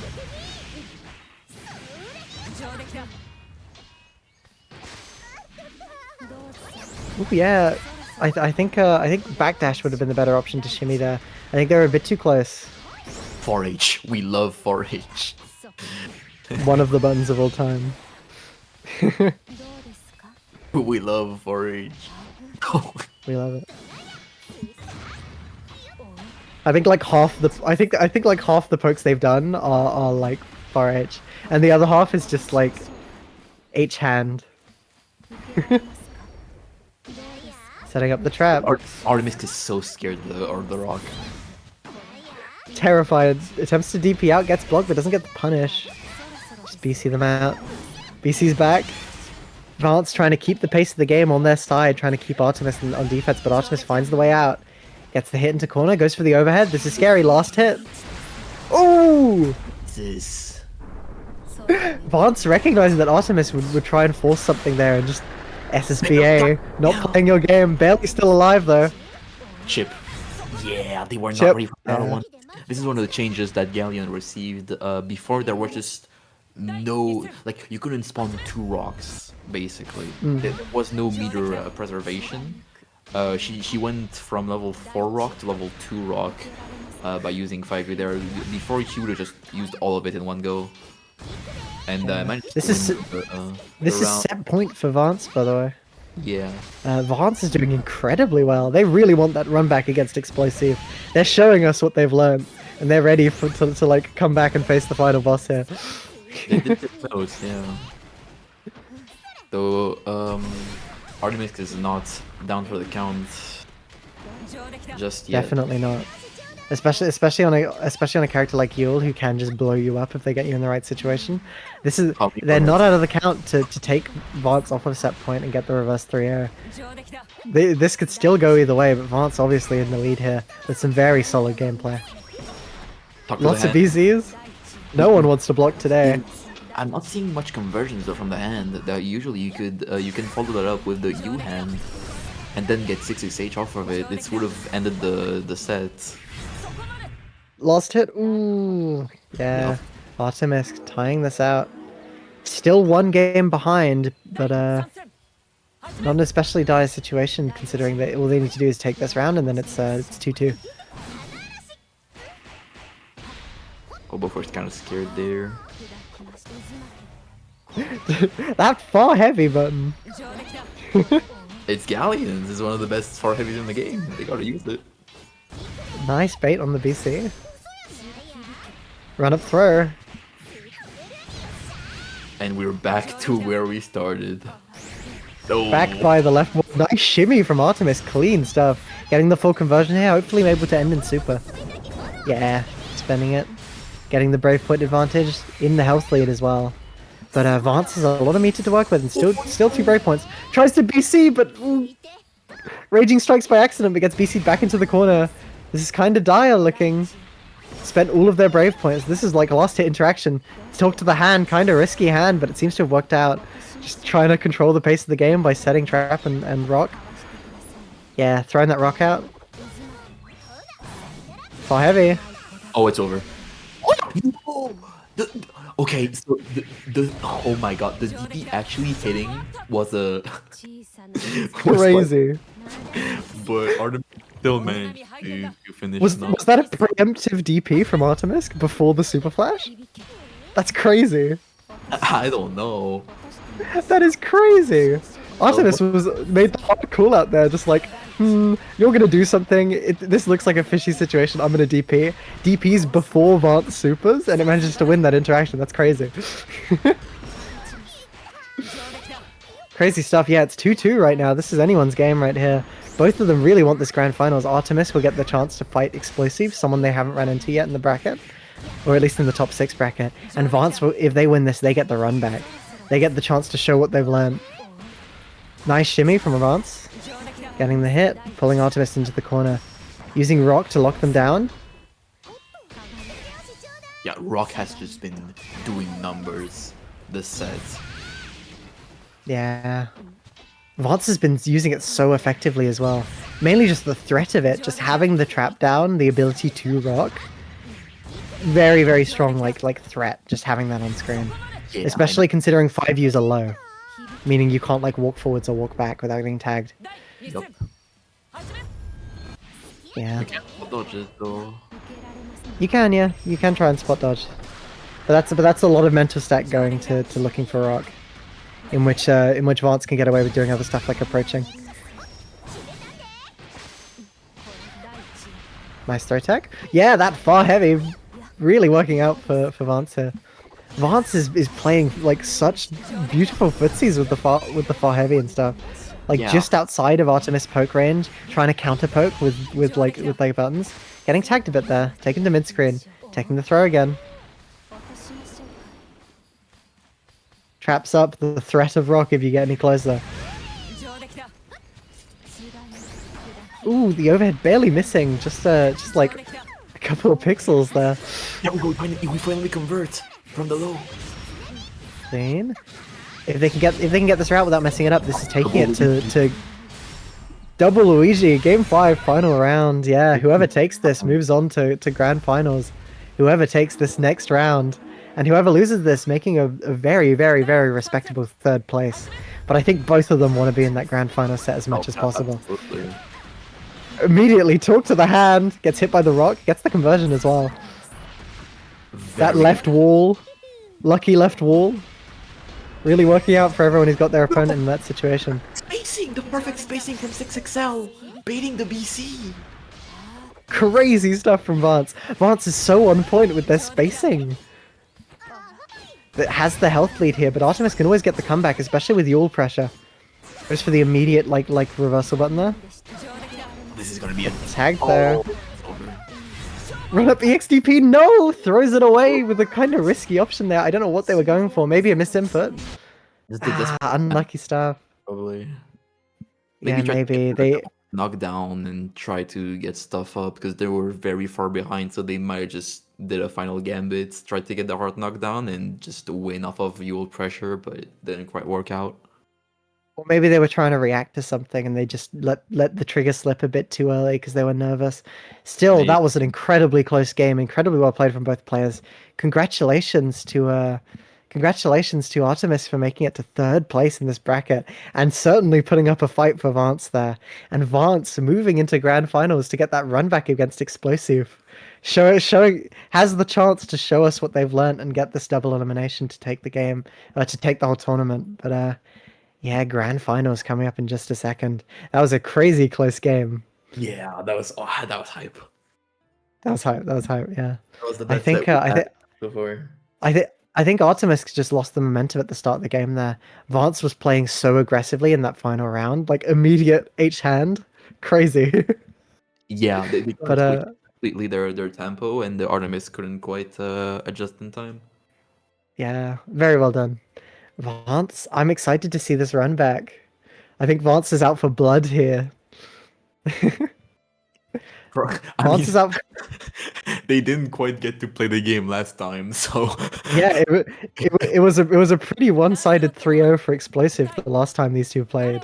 So Vance is like hoping to play the game this time, show us what they've learned, control the pace of the game a bit more, and not let Explosive get so much stuff for free.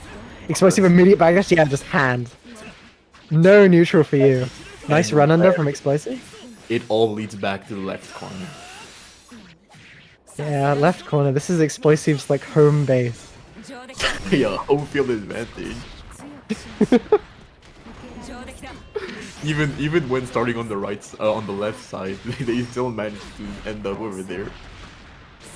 Nice stuff from Vance.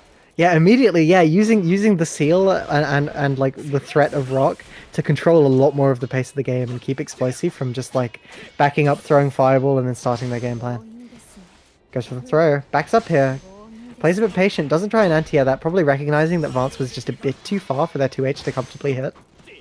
We are not letting any. Nice stuff. Oh, unfortunate.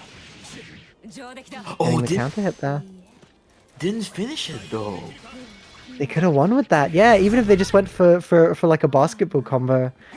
Ah, clean stuff though. Manages to close it out anyways. Closes it out anyways. Yeah, no.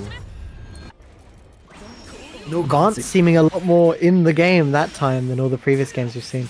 Unlucky, just trying to set up when fire was on screen and getting caught by it. Oh, Messing up the meeting and getting delay thrown into corner. Nice, spending a resource while you have it. Very important. Good mash out. Again, going for a fast mash that time, especially after Explosive showing that they're completely willing to just like reset in minus frames. Yep. We kind of stopped the projectile with the 5U. Now puts it on cooldown. Finally manages to anti-air. Ooh, gets the left-right mix-up with the air tech there. That was crazy. I wouldn't have blocked that. You have a block button for that. True, but it can be tricky to know when to use it, you know, because you kind of have to be aware that you're going to be in a mix-up like that, and in tech situations like that, it's kind of ambiguous. This is Clean looking stuff. way more competitive than the last time they fought. Yeah, Vance is determined to get this like comeback. Nice throw. Again, yeah, we're seeing a lot more like tight pressure here. Goes for the reset, gets the anti-air, clean stuff. Doesn't get the conversion they want. That's very good though. Just being able to hit the 2H early just means that they're like willing to react, and the explosive is gonna be is gonna have to be a bit more careful with those jumps and might have to hold a lot more. Yeah. The set. Switches the situation. Right corner. This isn't Explosive's typical stomping ground, but he'll make do with the situation he's in. He'll just adapt. He'll adapt. He's just got to change the direction he's doing his special move inputs. Very nice spacing from Explosive, just playing just outside the range, trying to bait something. Talk to the hand. Vance trying to establish their offense, catching them with a counter hit on the X Rock. Another Nice anti again! On point. Vance is playing a lot more proactive and is baiting Explosive into a lot more of these like situations where they have to make a bigger commitment than they would with Fireball. Nice mash out. Vance taking the first game. Clean stuff. This is looking very promising. Very, very promising. I'm excited. This is a... Vance is having is like showing us what they've learned. They had the tutorial and now they're back in and dealing with like the Lancelot rushdown a lot more effectively than they did in the last set.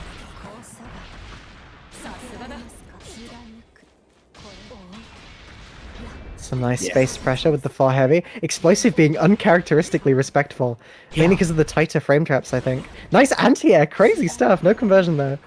Mostly the anti-airs, I think, because most of the time during their previous battle, Explosive manages to get out of the corner by jumping mostly, and Vance just didn't quite punish anything with 2H, and now the fact that 2H is now in the picture means that Explosives has to. Oh You know my what? god! All right, man. It's still explosive. It's still explosive. Just because you're getting those anti-airs against his attempts to jump out a corner doesn't mean that you're not gonna still get hit by the random bullshit. Let's go super. I had it up. I did the JJK explanation thing, and it immediately just.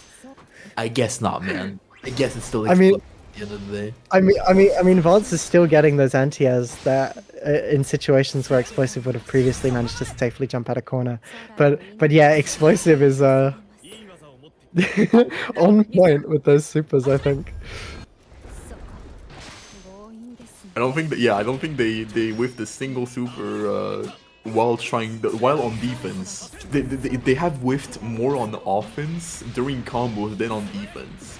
In terms That of is crazy. Just messing up your routing into super, having like a lower success rate than just randomly throwing out super in like defense. Crazy. goated. Explosive really trying to force offense here and dodge the rock, but getting tagged by the 5U. Remember, it's still a low. You can't just dodge the rock. You also have to worry about the 5U.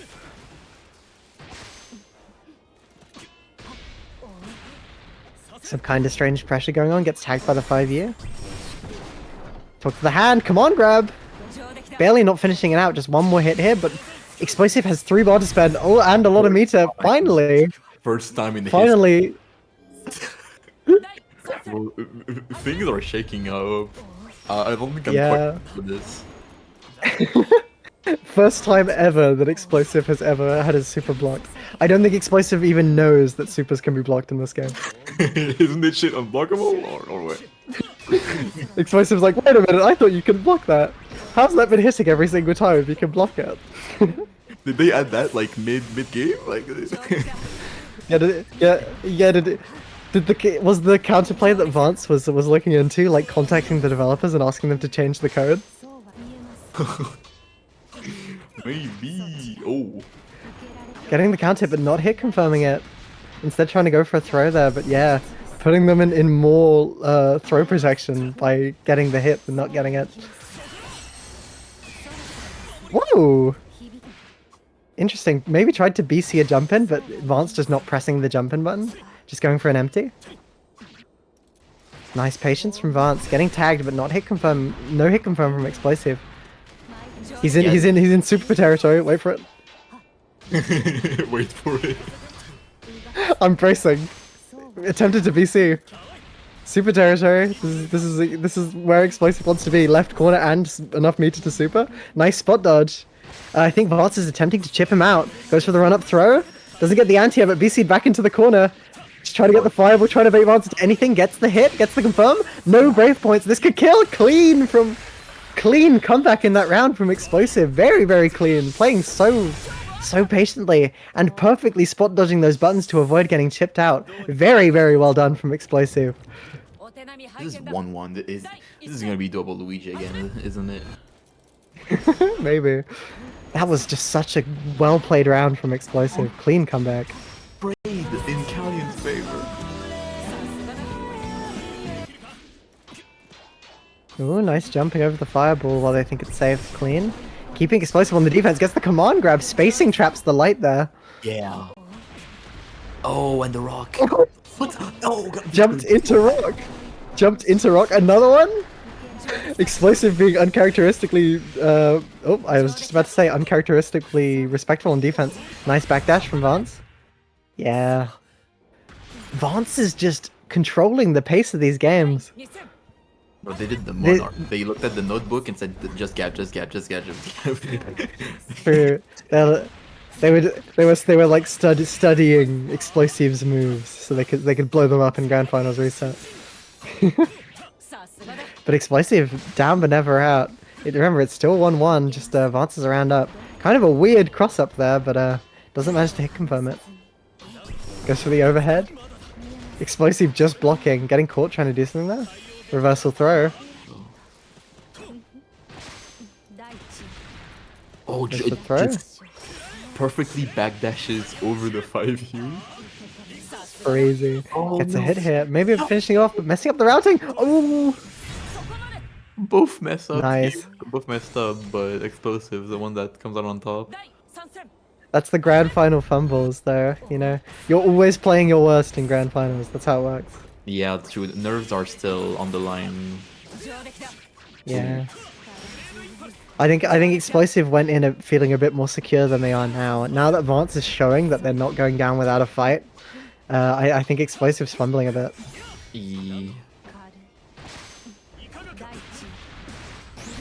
Nice, good situational awareness, backdashing there. I think if Explosive tried to do like a burst option like 6XL, they would have got tagged by the rock anyways. Unfortunate jump just gets stuck on the projectile, which means free CH. Oh, I thought we were gonna get like weird lance pressure shenanigans here. I guess not, but I guess that's just gonna work. Nice, clean. One more game from for Explosive to take the whole tournament. Yeah, crazy stuff. I don't think Vance is going down without a fight though.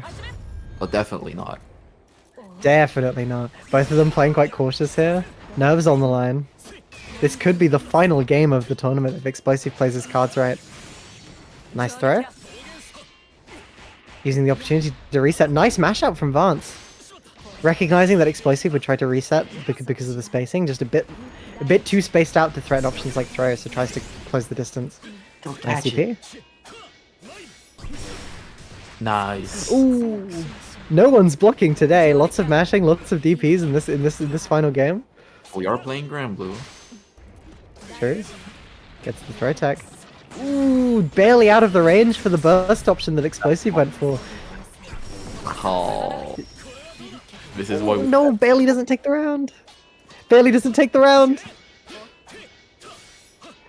Explosive's got the burst, has the brave point advantage, but Vance finding the mash. Clean stuff. Recognizing that Explosive was just going like reset into reset into reset there, and just pressing 2L. Vance is really on point with those 2L mashes in this final game so far. Yeah, we have improved a whole lot. Yeah, like there, I think Vance is just catching on to the pressure structure that Explosive's going for. Vance has like found where Explosive wants to reset and is calling it out with 2A. Maybe the first time was just a complete download. True. The plan was Yeah. just to observe, I guess. Oh! Classic. Explosive. That's a classic Explosive. Yeah. It was the download. You know what they say? Your connection, your computer are under more strain when you're downloading. So maybe now the download's complete. Lance is playing on 100% like resources. Oh, this I don't know. I don't think this is it. Lancelot doesn't do a lot of damage without super. Let's see a basketball route here. Nope, just spending some meter. Trying to grounded reset, but messing up the link, I think. Trying to bait Vance into doing something. Nice reversal throw from Vance. This is like last hit situation. Just come on, grab. Knowing that Explosive would be very, very patient there. Yeah, very clean stuff. Very, very clean. Take it to 2-2. Vance determined for the reset here. Oh, we just Ooh. cut. The knee beats the hand. True. Talk to the knee. Explosive is like, you know what? I'm tired of getting like bullied by these big buttons. I'm just pressing 6XL. I don't care anymore. And it worked. That's something I always respect in a player. A player who's willing to take risks, but calculated risks, like Explosive is. I respect it so much because it's so hard to do without just like killing yourself. Nice DP. What? Because Lancelot only has 15k HP. Yeah, it's crazy. I respect it so much in a player who's like willing to like make the educated bets and have them pay off. That's a skill. It really is. And Explosive is kind of demonstrating this. Messing up the super again. This is the second time this has happened. Can only super on their own defense. Yeah. Oh no! Oh, this is it. Oh. Jumped into the rock again, spending the SSBA, taking us to the. Were they a round up? I don't think they were. I think this is taking it to reset point for Vince here, or for Vance here. Yeah, but this is 2-2 right now. This is a reset point, yeah. Yeah, reset point. Vance has a bit of security here in the fact that they're a game up, a bit of space to play around with, but Explosive can't really make a mistake here without getting blown up. 1 or 2 bad mistakes, nice mash out from Vance. The way of But the 1 or land. 2 bad mistakes and Explosive is just back into the reset. Some clean pressure here. Nice DP, recognizing that Explosive would go for single wrecker into reset, calling it out with the DP. Yeah, that's still a low. You still have to block that, even if you're not in rock range.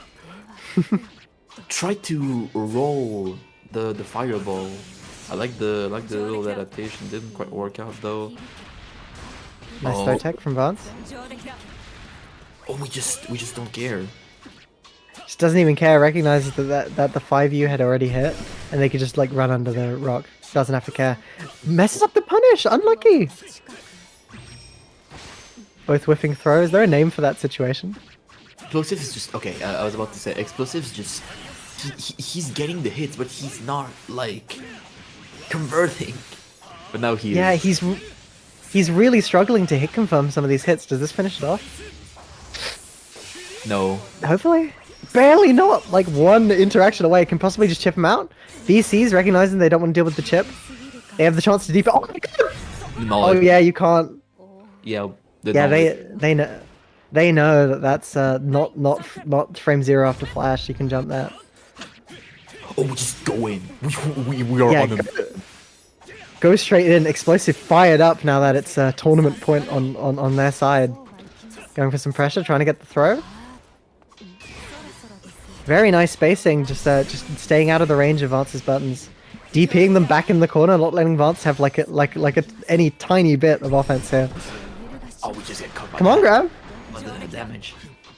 Both of them are like Not care. We do not care. oh my god, neither of them care. Both of them just going for like plays here. They've both downloaded each other here. Can't finish it off. Messes up the combo ender. Gets the throw tech. Vance still in the corner though. This is right corner. This isn't the usual position for Explosive.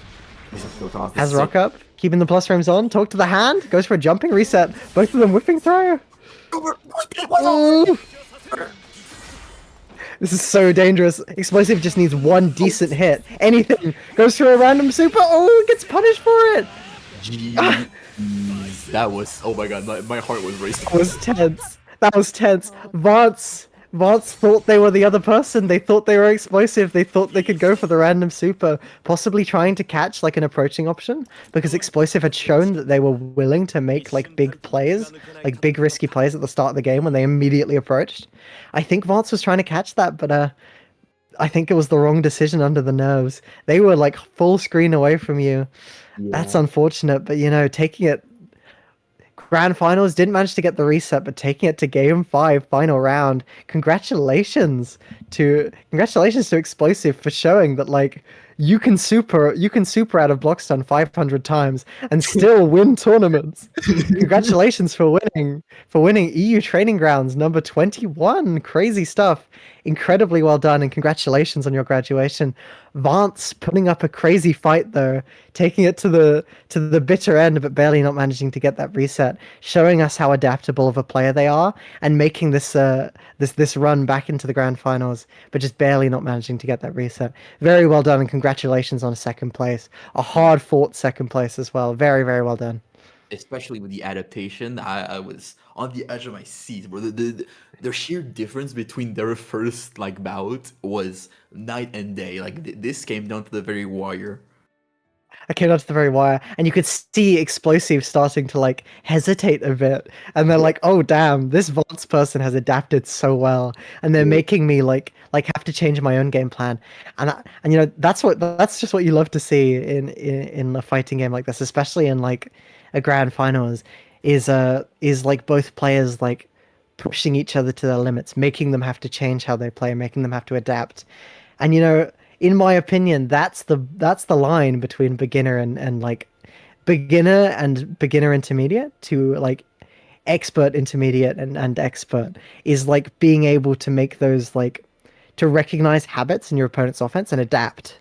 And we saw lots of that, especially in that grand final set from both players, just like pushing each other to their limits and making them both have to do back and forth plays where they changed how they played and tried to catch each other out with certain options. Just incredible adaptation from both. Very well done. Yeah. And a very impressive grand final set. Very good. A very fun set to watch as well. Yeah, just crazy stuff. Queen Morgan says, I don't adapt, I just 6xm. True. And this is why we're goated. These Vasaraga players, huh? This is why we're the best. Explosive takes the whole tournament. Yeah, look at this GG. beautiful graphic. Save this to your computer, post it on Blue Sky, share this to all your friends and be like, yeah, I just graduated this beginner bracket. I'm crazy good. Go watch my sets. This goes hard. Feel free to screenshot. This is tough as hell. Yeah, congratulations, Explosive, for taking it. Velsion asking, is this our first Lance win?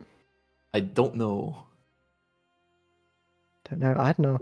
To me, it's hard to win a beginner bracket on characters who are quite volatile like that. You know, if you get mashed in the wrong place as a character with low health, you can just die off of it. You know, it can be quite hard if you don't have like a super solid like pressure structure and neutral game plan. You know, but I think Explosive has that. Explosive kind of showing off a bit, especially with those supers. Crazy stuff. Those supers. Those supers were baller. Whiffs SBA 3 times on his own offense, yet manages to hit basically every single one on defense. Like how did that even That's happen? crazy. That's crazy.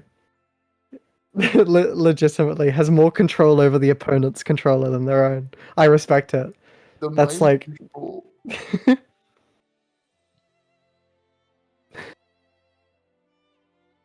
Queen Morgan saying, I don't know Lance could miss SBA that easily. I learned something new today. We all learned something new. We all learned something new. I learned that Lance's supers are blockable. Yeah. I'm sure Explosive learned the same lesson, but that was just a crazy good set. Vance, you're awesome and amazing, and you put up an amazing fight there and showed some like excellent flexibility, not cracking under the pressure of getting 3-0'd on winners finals, and like putting up a very like respectable fight in that grand finals run back. But Explosive is also just like an incredibly flexible player and managed to adapt back and close out the set. Very well done. Just yeah, thank you all for participating in another one of these EU training grounds brackets. I think beginner Grand Blue is one of my favorite things to watch, like one of my favorite fighting games to watch. It is Just very fun. just Very exhilarating. it is very exhilarating, especially get with beginner to players that- who are still learning their game plans, and you get to see them making like adaptations back and forth. It's always Yeah. a blast. That's my favorite part of just seeing someone mid bracket and then later on in the bracket they correct their previous mistakes and actually manage to get wins because they adapted. That is so satisfying to see. It is. It's amazing, and all of you who made all of you who made top 6, even like top 8, top 12, you should be very proud of yourselves. Congratulations, and I hope to see you all in the next one 2 weeks from now. I think Yep, every 2 weeks we do brackets. every 2 weeks we run these brackets. But if you want to play some more Grand Blue, you can matchmake with other beginners in the Discord right now. I'm sure there's people looking for games right now, trying to learn some stuff after the mistakes they made in bracket, trying to improve at the game and get better. You know, that's what we're here for, just to help people learn the game. Exactly. You can also matchmake in the Promnet server. There's specifically a beginner matchmaking role Ooh. to ping other beginners, such as the players that have been playing in this tournament. Yeah, beginner Luane looking for games. Yep, that's Who's this beginner, Luane? I think they're called Tunington. I think. Ah, I see. I'm a beginner in Ela looking for games. You're a beginner Vast looking for games. You know, we're all beginners here. Well, In our hearts, spiritually. Yeah. Spiritually. We have the open, optimistic mind of beginners. That gives us the ability to adapt. Perhaps. Mayhaps. I'm expecting Momo to chime in any second now, but Yeah. I think they're up to stuff in the Discord right now. That is a beautiful graduate image. Lancelot is so beautiful.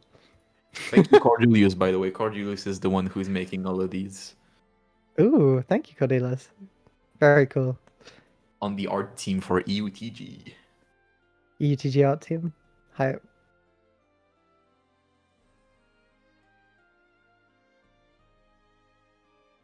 To Newington. True. Might be spitting. Might be spitting, yeah. We have some high quality wordplay going on here. Join me for there is aura to be farmed. True.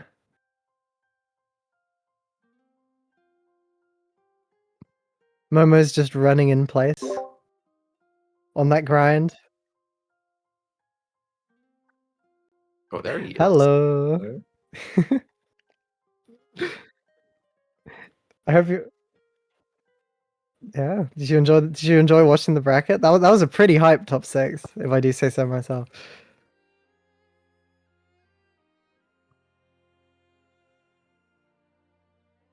Grambly's Peak. No, we're playing Grambly's slightly Peak. Momo Peak. actually. Momo Peak. Grambly Peak. Stream Peak. Exactly. That is what I'm thinking. Momo gets it. This is why we have TO. Should I try Sonic Crossworlds? Yes, you should. Everybody should try Oh, this. damn. Game. The best kart racer of. I sold my soul to Sega, by the way. All right, we're gonna take everyone who placed in like top 8 of the bracket. We're gonna put them in Sonic Crossworlds, and we're gonna make them fight for the true title. This would be so cool. EUTG 21.75, and it's a Sonic Crossworlds bracket. I'm all in for this. I would commentate that shit on the spot. Real? Yeah.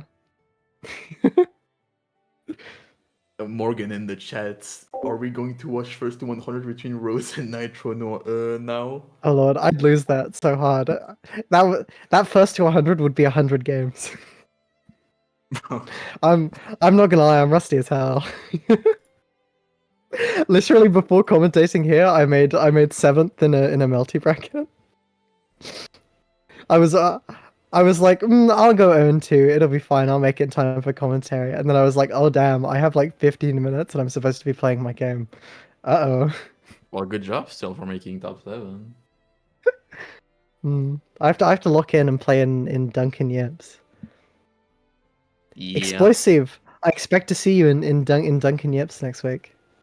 Vance too, because Vance also graduated. Vance too. Yeah, Vance was crazy good. That was a crazy close set.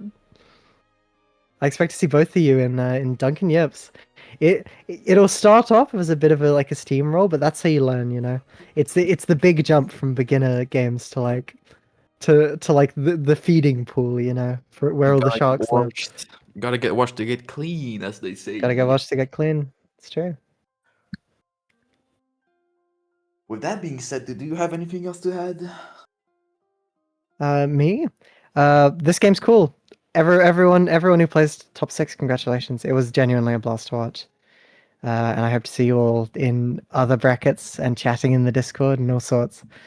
Maybe on ranked if we run into each other. That's always the that's always the mission after you graduate. Is if you graduate from this bracket, it's then a speed run to see how fast you can get master rank. Maybe, but you are not seeing me in your end because I got 667 and I am not losing that. I'm sorry. I'm done with ranked for the season. You have 667? That's crazy.